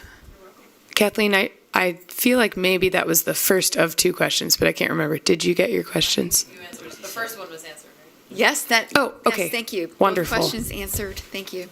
Anyone else with questions on policy 122? All right. Moving on to policy 123, interscholastic athletes. This one is also a revised policy, so the changes are in red. Questions, comments, thoughts on this Well, I policy? think we can do the same update to this because we've got the same language in this policy related to being in school on that day. Yep, number 4, there it is. agreed. Yep, number 4. Thank you, Brooke. But I do have a question now about that. So this policy is a little bit different, of course, than the other one. In this one, we open our interscholastic athletics to students who are not enrolled in the district. How do we monitor whether they have actually participated in their relative school day on that day to be eligible to participate in the interscholastic activity? That's a good question. Cody, I'll turn it over to you due to the co-op with Fairfield. Sure. So for the co-op with Fairfield, for that example, they run attendance. But for a homeschool student or a cyber student, we're going off of what they're telling us. We do have them send us their grades for eligibility, but we have no way of actually checking if they were in school. But we go off of what they're telling us from home. I mean, If it was a child that was doing our cyber charter, then you could see if they logged in for that. yeah, right. Our own cyber charter accountability. I have a question about the delegation of responsibility section. Being the building principal, shouldn't it be the athletic director at the high school and middle school level? I don't know, that tends to be a PIAA thing. It's a PI according to the Just what I'm PIAA. Athletics falls under the principal. Okay. Technically. So our policy reflects that. And then you're a part of it here. Okay, great. Cool. Good question. Any other questions on this policy? Okay, seeing none. Moving on to policy 126, class size. This is, again, a revised policy with changes in red. Kathleen, go ahead. I'm expecting it. I'm just looking and waiting. That's totally fine. This is good. I'm going to be in shock when I don't have a question. I might be, yeah. know, but I'm trying to do my due diligence here. So in authority, class size shall be determined by the Board of School Directors, et cetera, in consultation with the superintendent, et cetera. So I'm just curious to know, is there a specific month the board makes this determination? So that is a question for you. I do not believe that there is a specific month that we would make that determination. That's a good question. I'd have to look into that a little deeper. Or I guess just the practice in general of Yeah. determining this I would when it imagine you do happens. it pretty annually, though, when you think about when we're talking about projections, enrollment projections, and Hiring number of teachers positions you need, and I just don't know when you normally would do that. But I think, if that's, the policy is very 27 years old. Well, I guess, and honestly, where my head is at with this, why is the board making this determination at all? I mean, I don't know. I feel like, Dr. Matzner, you and your team, you are the experts in this. You make the determination. You could advise us, I suppose. Well, again, I think it. It's I think it happens, as Lee said, it's kind of like ongoing. As you know, if we are looking at situations where our class sizes are that large that we need to hire another position, or our class sizes are small that we can, if somebody leaves, we don't replace them. We would. So, yeah, I think this, just so everyone knows, this policy is not a required policy. It is a policy that the district had in place, last revised in 1999. It's certainly not, and I think more pertinent to our previous discussion from today is when you talk about budget, you're figuring out what your class sizes are going to be, your teachers and whatnot. So it may be somewhat of an antiquated policy. It's not a required policy. It's optional to have, and maybe it's not one we need or you need as a board. Dr. Matzer, do you remember in historically there was a time, unless I dreamt this, we used to get the enrollment for each of our buildings, and for each grade level, we were given a student-to-teacher ratio. I always thought that monthly information was helpful to us. And of course, it would be a red flag if we saw that there was 24 kids in a kindergarten class. And again, if it comes down to a budgetary issue or things like that, that's something where I always appreciate it being informed on that. I don't know if that's... We still do get monthly enrollment numbers, at least at the district level, and we certainly can pass those on to the board each month as well.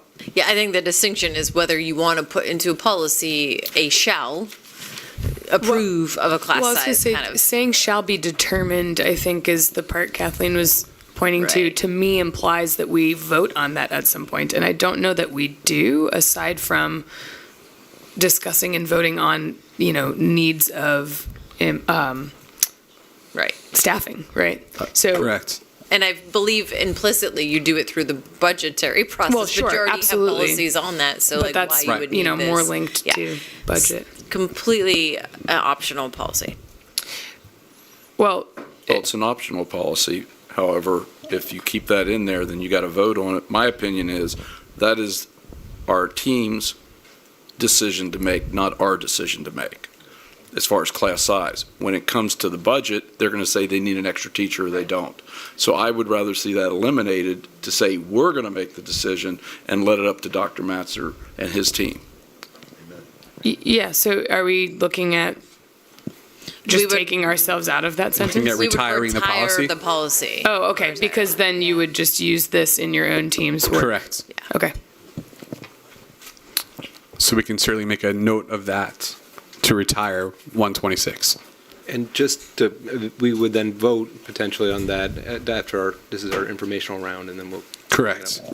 Yeah, good question, Ryan. That would be on the next meeting.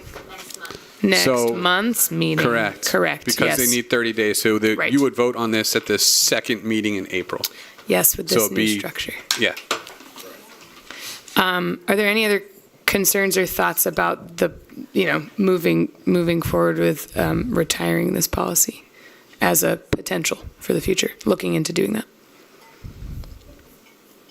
No? Okay. Great. And also, I'm just glad to know that you guys are thinking about this all the time. It's important. We trust you to do that. I'm going to move on. Policy 7.7, 122.1 was referenced earlier by Lee.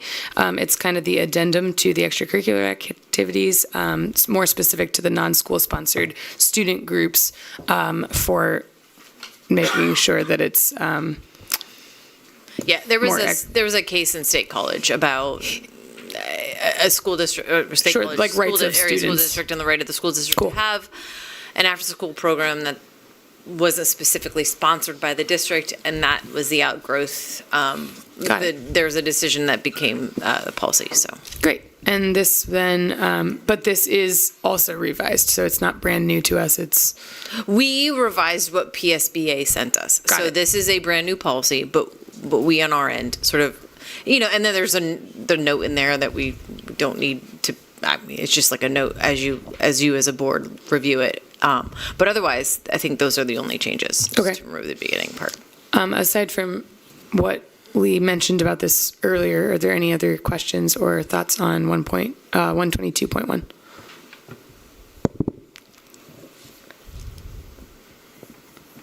I feel like your explanation earlier helped me understand how it fits into 122. So I appreciate that. Like it's the student right to have the program, but not the district saying we want to have this program. Great. Student rights for the win. All right, moving on. 7.8, policy 805.1, relations with law enforcement agencies.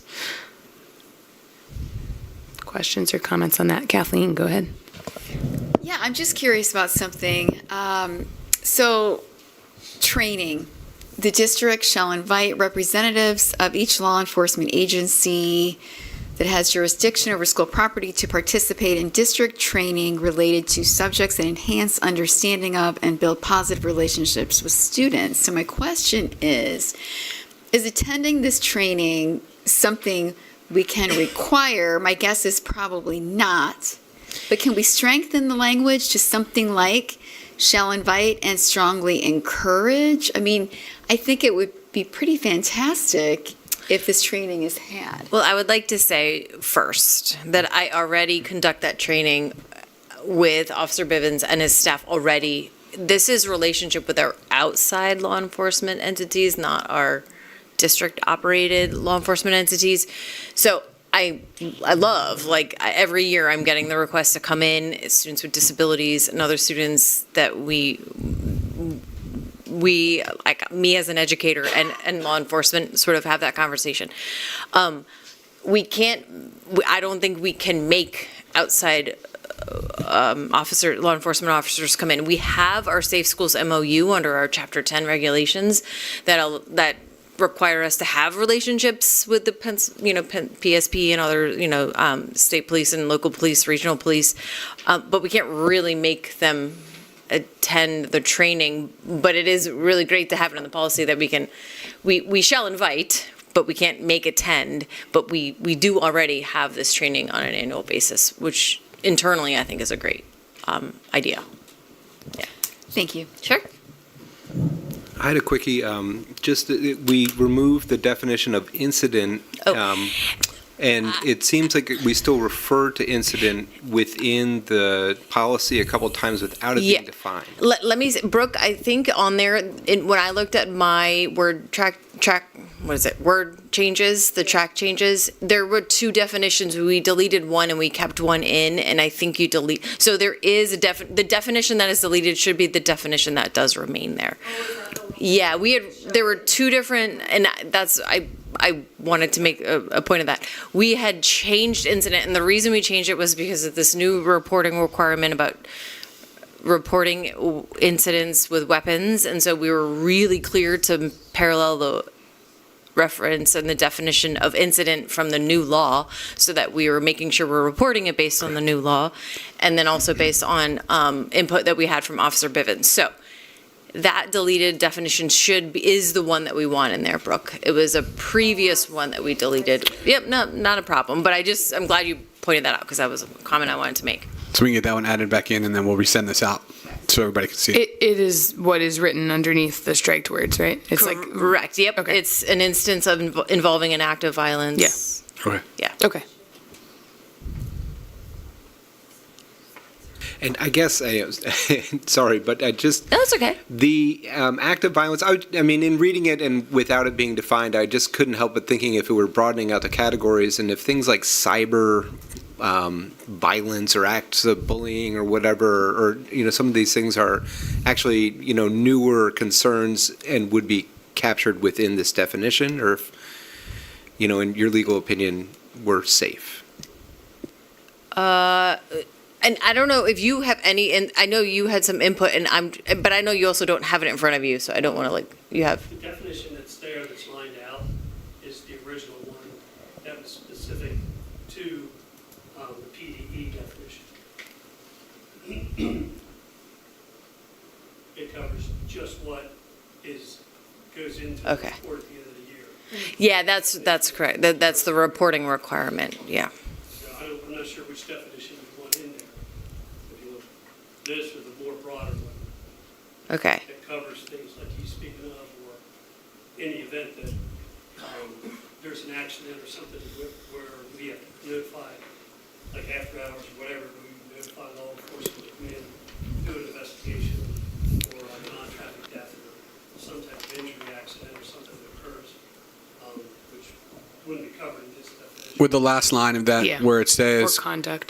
that constitutes an offense listed in the school safety security provisions of the school code, would that cover kind of what Ryan's talking about? Like those things would fall under Yeah, that. those would, yeah. Those things aren't covered in that code. Yeah, it does. It becomes a question of, is this what because again, it's reporting to PDE and not every district has their internal police force that's doing it. And so that's why, but I mean, what would you, that's one of the reasons, in your opinion, would you want the definition to be broader? Because it creates a shell around that. It doesn't, this kind of restricts what we're saying. Right. We're going to report to an outside agency when they're on duty and we're not. Whereas if it's broader, then when something needs to be reported, people are going to understand it. We're going to call them a report. Right. So that it gets investigated. So you prefer it broader? Yes. With that so I think that last sentence that you just added. Right. Yeah. Or conduct that constitutes an offense listed, yep. So that then leaves it open to, like, this is saying you must report those things, but then if that is something that you, like, because I still feel like that didn't really answer your question. Like, if you're able to and want to or need to report some instance of cyberbullying that's taken further or something like that, that you're still able to, you're just not required to. That's how I'm reading that, but maybe I'm misunderstanding what you're saying. That's been the overall, I don't want to say elephant in the room. That has been the overall challenge with this, is like making sure that we're requiring the reports that are required and are leaving to the discretion of Yeah, okay, the got it. non-mandatory, I think I the understand. discretionary Yeah, reports. I yeah. understand. Yeah. I just wasn't quite sure if that's what we're I think the talking definition here, at least through the definition, there's no shall within the definition, right? And so I think, right, in the definition of incident, it doesn't say there's nothing about shall reporting. It's throughout, and it goes to Ryan's point about throughout the policy, the things that we're required to do based on that definition and making sure the definition isn't. Got it. Yeah, right.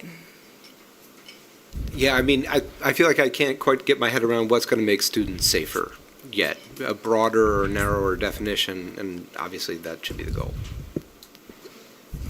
Yeah, it's great that that it was edited with our school officers there. So which definition are we actually using? Because are you combining them?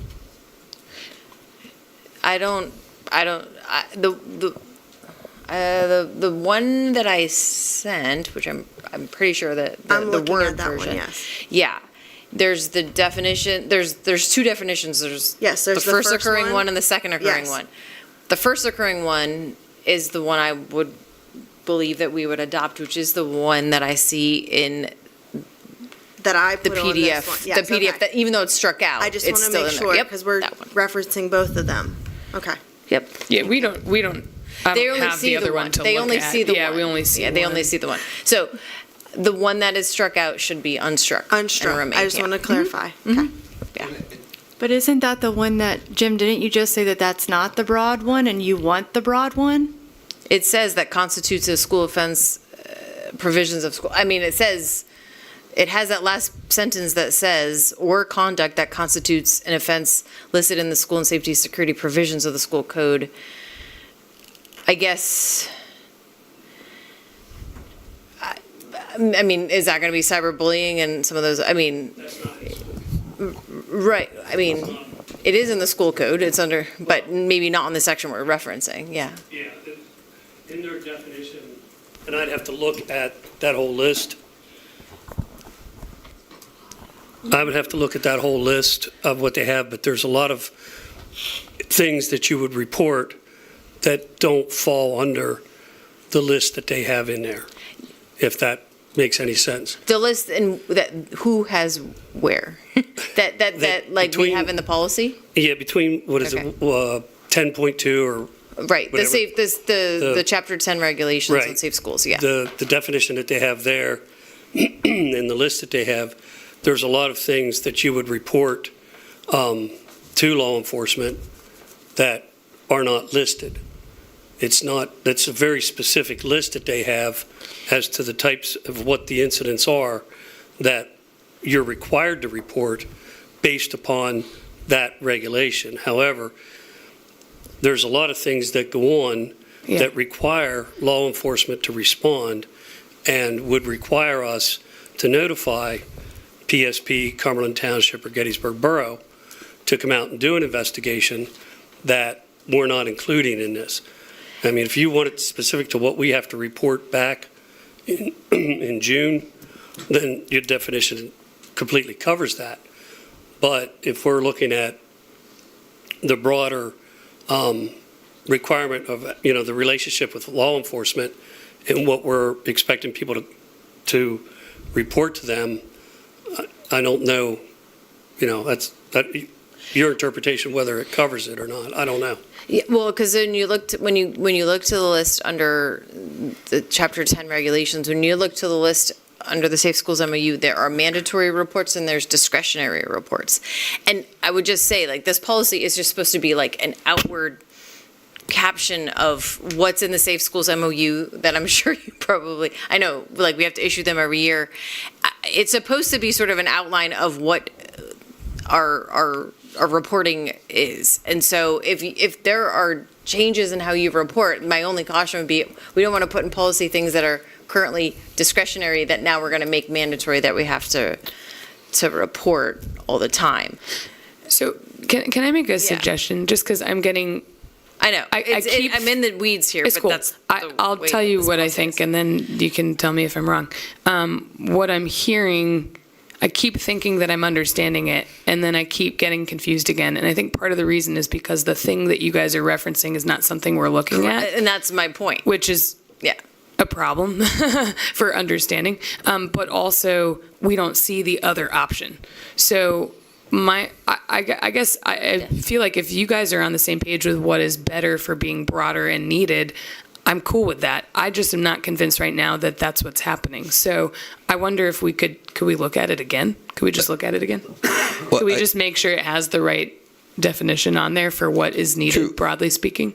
So my question is why wouldn't you just put in there that anything that needs reported, that has to be reported, will be reported, all others will be discretionary reporting. So you've covered what he has to do and what he wants, if he needs to do anything else, instead of making it specific. I'm not opposed. We've been working on this for like 2 months, so this isn't. Yeah, I don't disagree. We can reconnect. We can reconnect. I mean, I have no problem with the definition unless there's a problem with. I'm gonna make it, unless this is apologies for kicking it back, which is what I'm trying to suggest, because I know you have been working on it, but just for a couple of reasons, right? It's struck through and it's confusing, so we can fix it and have what we need there that we know is right. And then we'll know that it's something you guys agreed on. If it seemed like you were both saying the same thing right now, then I would say, yeah, we're clear on what it is you're talking about, but you're referencing two things we're not looking at. So I believe that you have the same idea, I just would, I think, like to be clearer about what it is we're voting, or what it is we're going to be voting on, if that makes sense.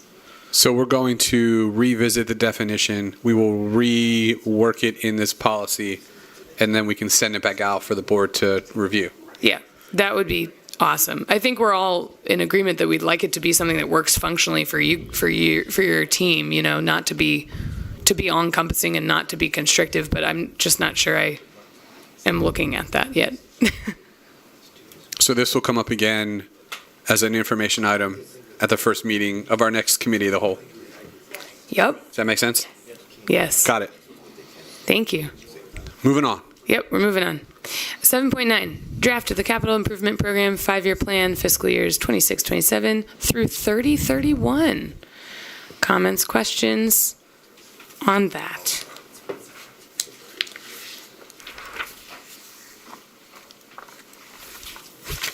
You can start. All right, Kathleen. buckle up. Go I have a for few. it. Okay. And this is what these meetings are for, right? Correct. That is correct. All the information. All right. So I support safety-related expenses. Safety comes first. So I have a few questions on some of these expenses that are not safety-related. So the grill and exhaust hood at Warrior Stadium for $50,000. I'm curious, has this been requested by someone or some entity?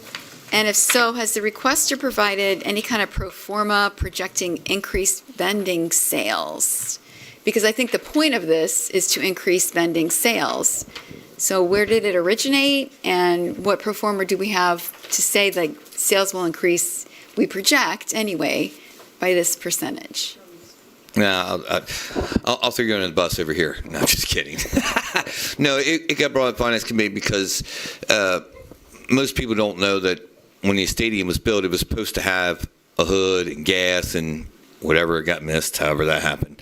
And the people who use the concession stand for Warrior Stadium are struggling getting stuff prepared. They're bringing stuff from home, and preparing it would make a whole lot more sense if that was done. Now, in saying that, it is a want, not a need. And I think it was put on there as a future look into, not necessarily it's on the agenda. So that's why. All right, thank you. And I know based on our conversation earlier this evening, I think we probably are less interested at this point in wants versus needs, trying to look at the future budget. But this is good information. So also the Lincoln Middle School parking lot resale and stripe, which is at about $47,000. Is this routine maintenance, or are there problems there? I believe it's routine, but Kevin can associate more with that. Yes, it's routine, just like the rest of the campuses Gettysburg-wide. Every now and again, we need to top them up so that we don't tear them up in the wintertime. Try not to have our parking lot like Pennsylvania state roads. Is it something, I mean, we talk about the tragedy of deferred maintenance.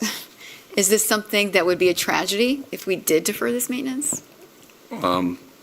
I think it could be, if you don't do this kind of thing and you push the road down and now you're tearing up the whole parking lot and repaving the whole parking lot, which would be astronomical in cost. Yeah, that's a good question. This is also the same thing that came through as an information item. Like, that's the same thing we just looked at earlier for Franklin Township Elementary and James Geddes and the admin, just for a different building. So it keeps them on track across the board. And generally speaking, I'm really not a fan of deferred maintenance because I agree with you. I think that we ultimately end up costing ourselves a lot more money down the road. But always good to ask the question. The running track resurface for $90,000. We're doing it to eliminate compromised areas. I'm just curious, where are the compromised areas? Well, that's the original track to the high school. So it's lasted 20 years now? Yeah, 23 or 4. Yeah, it's the original track. It's really seen its life. It's past its walk, prime. Yeah, if you walk up there and you just look around a little bit, you'll see some damaged areas. It's nothing terrible, but it's at this point now where it's beginning to become a safety issue, as for trips and falls and such. So what do we say? It's really toward the end of its life cycle then? Nearing, for sure. It's nearing. Yeah. So 28 years, almost 28 years old. Yeah, and you don't want to wait till it's completely failed to replace it. So. Oh, and the other option of replacing with a different type of product was in the $500,000 range. This is great information. So the difference between resurfacing and replacing is about $410,000. I mean, let's call it what it is. So resurfacing at $90,000 will ultimately save us $410,000 in a couple of years if we have to replace it. Is that fair to say? That's the goal, yes. Correct. Thank you.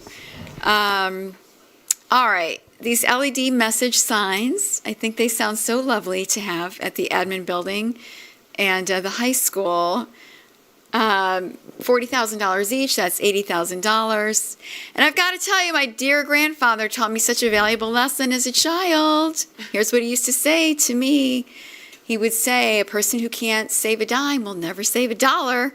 So I want to ask you, I mean, are they really like $80,000? Do we need to have them at a time when we're really, kind of nervous about our budget? I don't remember. Does all that money coming out of capital funds, or was there some other monies for that, for the LED signs, Belinda? I don't remember. I think the plan is to come out of capital funds, as this came up during Facility and Finance Committee meeting.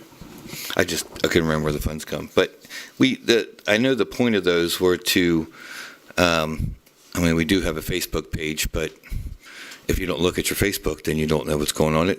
But it does help school today, school closings, hiring substitutes, the plays going on. There's a basketball game. They're getting people involved and being able to see it. If you don't have a kid in the district, you're not looking at Gettysburg's school's Facebook page. And that's pretty much the only way you're getting information anymore. Yeah, I hear that. And with this, unless you're driving by, you wouldn't get the information either, right? True, but they're pretty high traffic areas. It's not like it's Franklin Township and nobody's driving by it. Yeah, this one gives me heartburn, I've got to say. Just putting it out there.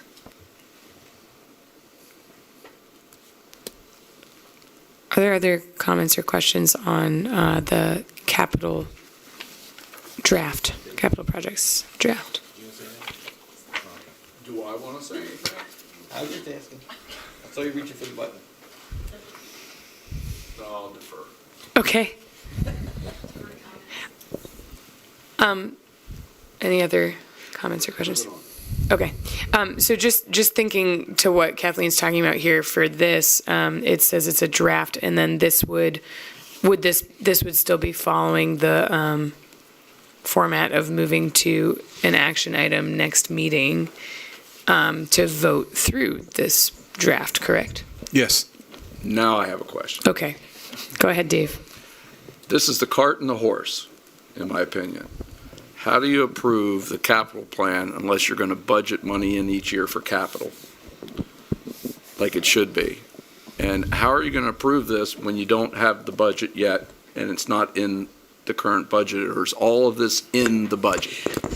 All of it is in the current budget. All of it's in the budget. You'll recall, that's the $1 million that I was mentioning Okay. about. So it's already in the budget? It's already in the budget. Okay. So now our options as a board is to remove the funding from the general fund budget, reduce the number to balance the budget, and find another alternative to fund the budget. But if you approve this before you do that, If you approve this before, the cart is before the horse. well, if you approve this is determining that these projects are of need, so we would then find a way to minimally fund the $660,622, minimally. Now, remember, I have $1 million in the budget. Right, and I think the annual average is 800 and some thousand a year? That's Correct, correct. Kevin? So, if otherwise, you're going to get to the deferred maintenance issue. So we might not need the million, Correct. but we need 867,000 Yeah. annually. And simply, now, to keep in mind, even though you approve a plan, this is not something that's set in stone, because Well, all these items still need to come back and have an approval Okay. process, even before or after the budget. So the budget would need to be passed next in order for the funding to be accurate, as well as then any of these projects that are on here that are above bid thresholds need to come back and have an approval level by the board to do the project. So you're saying the LED lights and those all need to be approved? We're not. Yeah, it's just like. This is the scope of the capital Just like we just trying program. to approve the patching and seal coating of the parking lots. Same Right. thing. This is just saying that this is what we would be looking at as the overall projects for that span of time, which also keep in mind it's the span of time from the 26-27 school year through the 30-31 school year. Okay. Go This ahead. plan will change yearly. It does change annually, by the way. Yeah. So if we, next time, if we approve it, and the $1 million is kept in the budget, not necessarily is each project approved. Correct. Okay, as long as that's the Yeah. case, I'm okay with it. Okay, great. Any other questions on 7.9? All right, moving on to 7. I'm so sorry, can I? Oh, I yes, wanna go clarify ahead, that. Kathleen. So if we approve this at the next meeting, we're approving an expenditure of roughly $662,000, but it doesn't mean that we will approve these individual items? It's the You're plan approving for the that. plan, the concept of doing these items in the plan. You're not necessarily approving each one of them as you approve. Next meeting, if this moves for approval, you're approving the plan. You're not approving each and every project at that point. Each and every project will come back for a board vote upon getting further estimates. It's likely going to be all over bid threshold. So we will be approving the items as fit, as needed, and as required by their bidding thresholds. So the items for discussion, maybe this is where I got confused at the Finance and Facilities meeting. The items for discussion, the weight room, the field house, the turf, the lighting at Warrior Stadium. When does that come into discussion? Does that need to be on here if we want it to be for the 5-year plan? The Finance and Building Committee would discuss that, and if everybody, We don't have that anymore after this. Correct. This is it. That's where I'm concerned because. that's going to be a problem. Yeah. But, it is. But you would have, everybody here would then have to agree to even put that on to discuss it, to bring it onto that, to add that to a. And that's my question, because now we're a committee of the Committee of the whole. whole. Sure. So- Which shouldn't be, because that defeats the purpose All right, so. of all of it, because that's why you have a board and you have a committee. They're separate. Yep. So we still, in this structure, have the ability to have subcommittees to help put things forward and do extra work on the side as needed. That being said, I did send an email out to everyone about this structure saying that you're still. Yes, you did. We did. You may not have been there, but we did as a board agree on this structure. So we have the ability to add things to this meeting and have it function as a committee meeting. So after the meeting, how did I write that? After next Monday's meeting, next 2 Mondays meetings, after the 16th, if there is something that you are looking at, that you're hearing about, that you're thinking about from what we've discussed, that you say, yes, that's something that we should talk about in our information items on this part of the meeting, then you can email that to us, and it can be something that goes into the creation of the agenda, right? So this is basically our combined committee meeting. Correct. Right. So I think my question is, like, for this capital improvement program 5-year plan. Yeah. If any of those items for discussion were to be added, that can still happen before this gets approved? We would have to delay the approval of this. Because one, we'd have to find estimates to give you an estimated number as to what it's going to cost for whatever your desire is to add to this plan. So if you're, I don't And the know that- desire to add to the plan has to be board voted. Well, it would, like, they're going to vote on the plan as to when to do that, right? Right. Like, so if that's within the first year, 26, 27, you're going to need to add it to the first year of the 5-year plan, and get estimates on approximate numbers. So instead of 660,000, it may be more to include the additions. Or you may say, well, let's get estimates, but let's put it on year 2 of the plan. And we will, again, try to find estimates, but put it on year 2, and you can see that number, of course, then would be adjusted according to those estimates that come in. But we would want to know what these items are and kind of estimating it out, approximation of number of value, so we can honestly say, this is the number that's going to be budgeted to transfer over to capital reserve to pay for these items. So my request needs to go to Al and Alice. Your request needs to come up in a public meeting, since this is the committee meeting. Correct.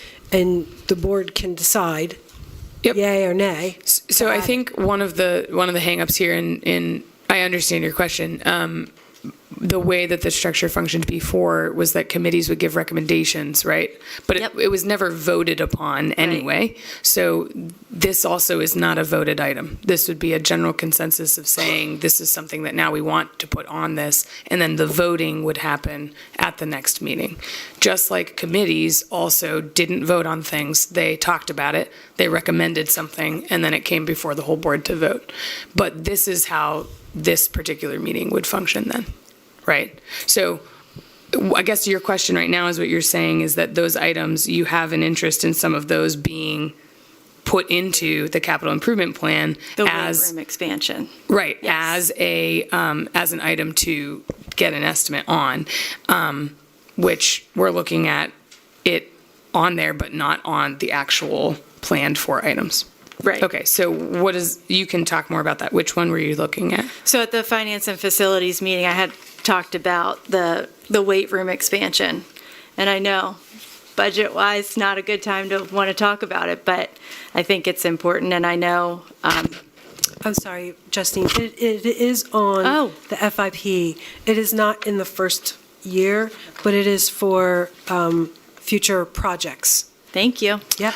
Thank you, Dr. McFarland. I saw you looking away, like to point that out over there. Thank you, Belinda and Dr. McFarland. So yeah, and you're mentioning something that's important to remember, that this also came through our last iteration of the old committee structure. So if people who were at the Finance and Facilities Committee meeting in February have looked at this already. FIP items. So Where is that? Than regular. Belinda, can you give us a page number? It's page 6 of 25. Yeah. That's what I. Moved into a different Right. category. Yeah, so I guess the question is, it's listed there for an items of discussion, and I think what Ms. Sig's saying is, how do we get that on year 3? Or Yes. a proposed, not just item for discussion? We have an estimate there of 1.2, which we discussed at the Finance and Facility meeting, that I believe they did change for inflation and things like that as well. So we do have the estimate there. I think what we're trying to do is, can we get that on, agreed upon year 2, 3, 4 in this plan? I see what you mean.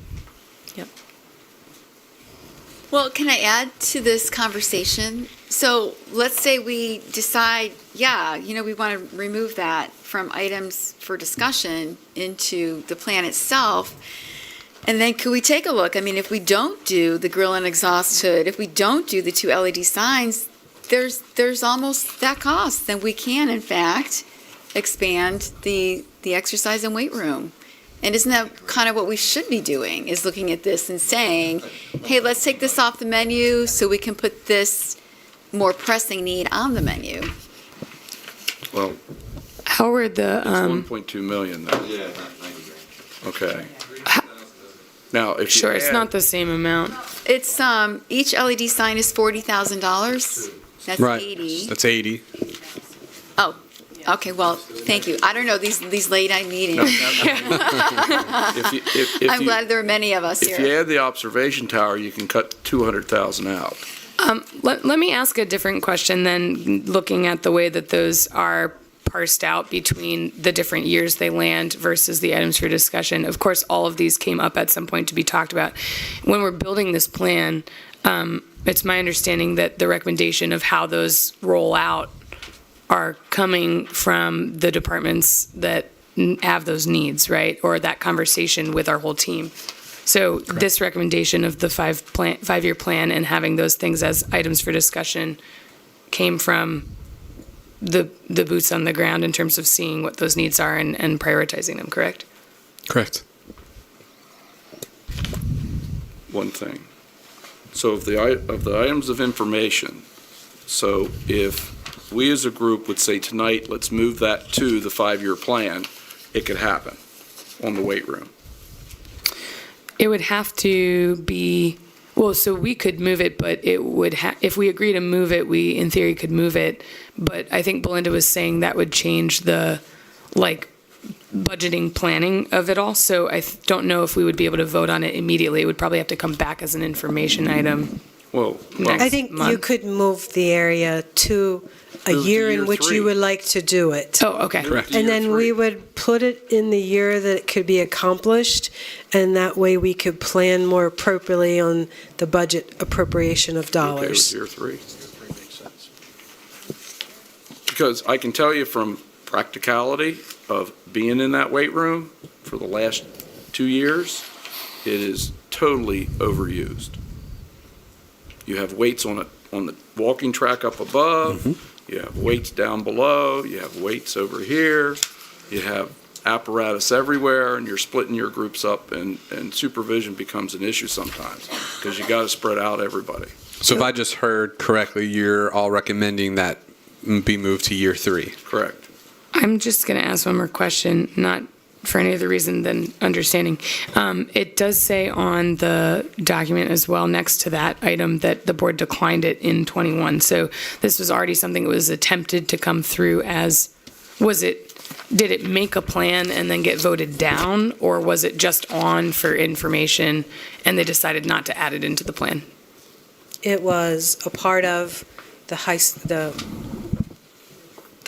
school renovation. Yeah. The HVAC. It was part of the HVAC project for the high school. It was an alternative to the bid, and the board chose not to do the alternative to the bid at that time. So it was part of an FIP project, which that's one of the things I was just going to point out is sometimes if there's a project you want to do that costs quite a bit of money, it might not just be able to be slapped into the 5-year plan. You might actually have to sort of plan for that with another project and borrowing and stuff like that. But if you can do it in the 5-year plan, that's fine. But that's why there's a list of FIP items in the back. That it might end up costing more, Tom? Is that what you're saying? Or Yeah, I mean, this one is 1.2 million, so those kinds of projects can be accommodated in the 5-year plan. But if it would, I don't know if that, I don't know how, that would have, the way that it was designed before, I know there's at least one board member that didn't care for that. So, whether it has to be done a different way, it could end up costing a different amount of money. I mean, we don't really know. Have to be a lot of investigation for that. I just have a quick logistical question, because, the planning aspect of design, bid, build is a little vague to me still in terms of when we provide input. And so if we approve this plan, it comes up to a vote, we like the structure of it, then is it on an annual basis or on a project-by-project basis before we send things out to bid that we would go through like an iterative process of reconsidering what we want in the design aspect of design, bid, build? Right, so our procedures are that if we approve a project, that then we are, it would come up as an item to vote on going forward with getting the design. Like, if they have people to do that then we would be voting on that. And then the bids, they would go out for bid without us voting, and we would find back what that lowest bidder was and vote on that. Does that answer your question? Am I correct? That's my understanding.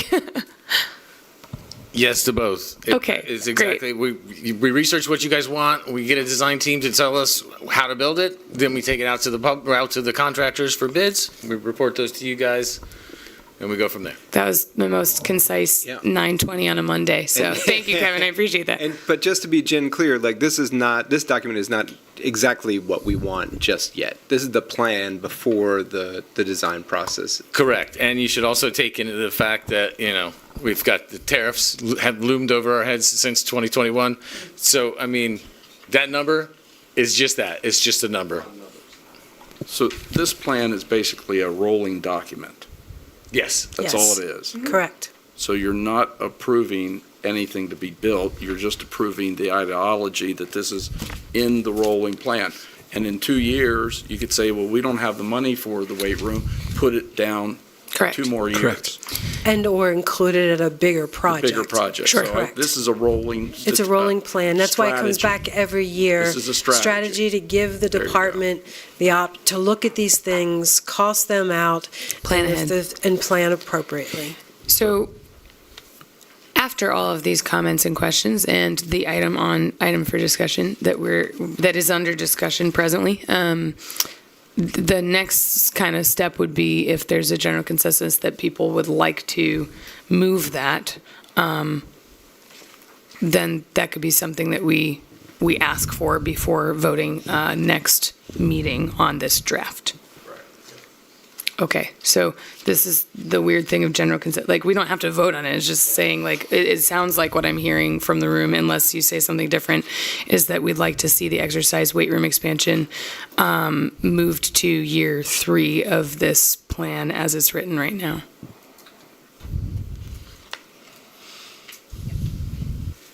Okay, great.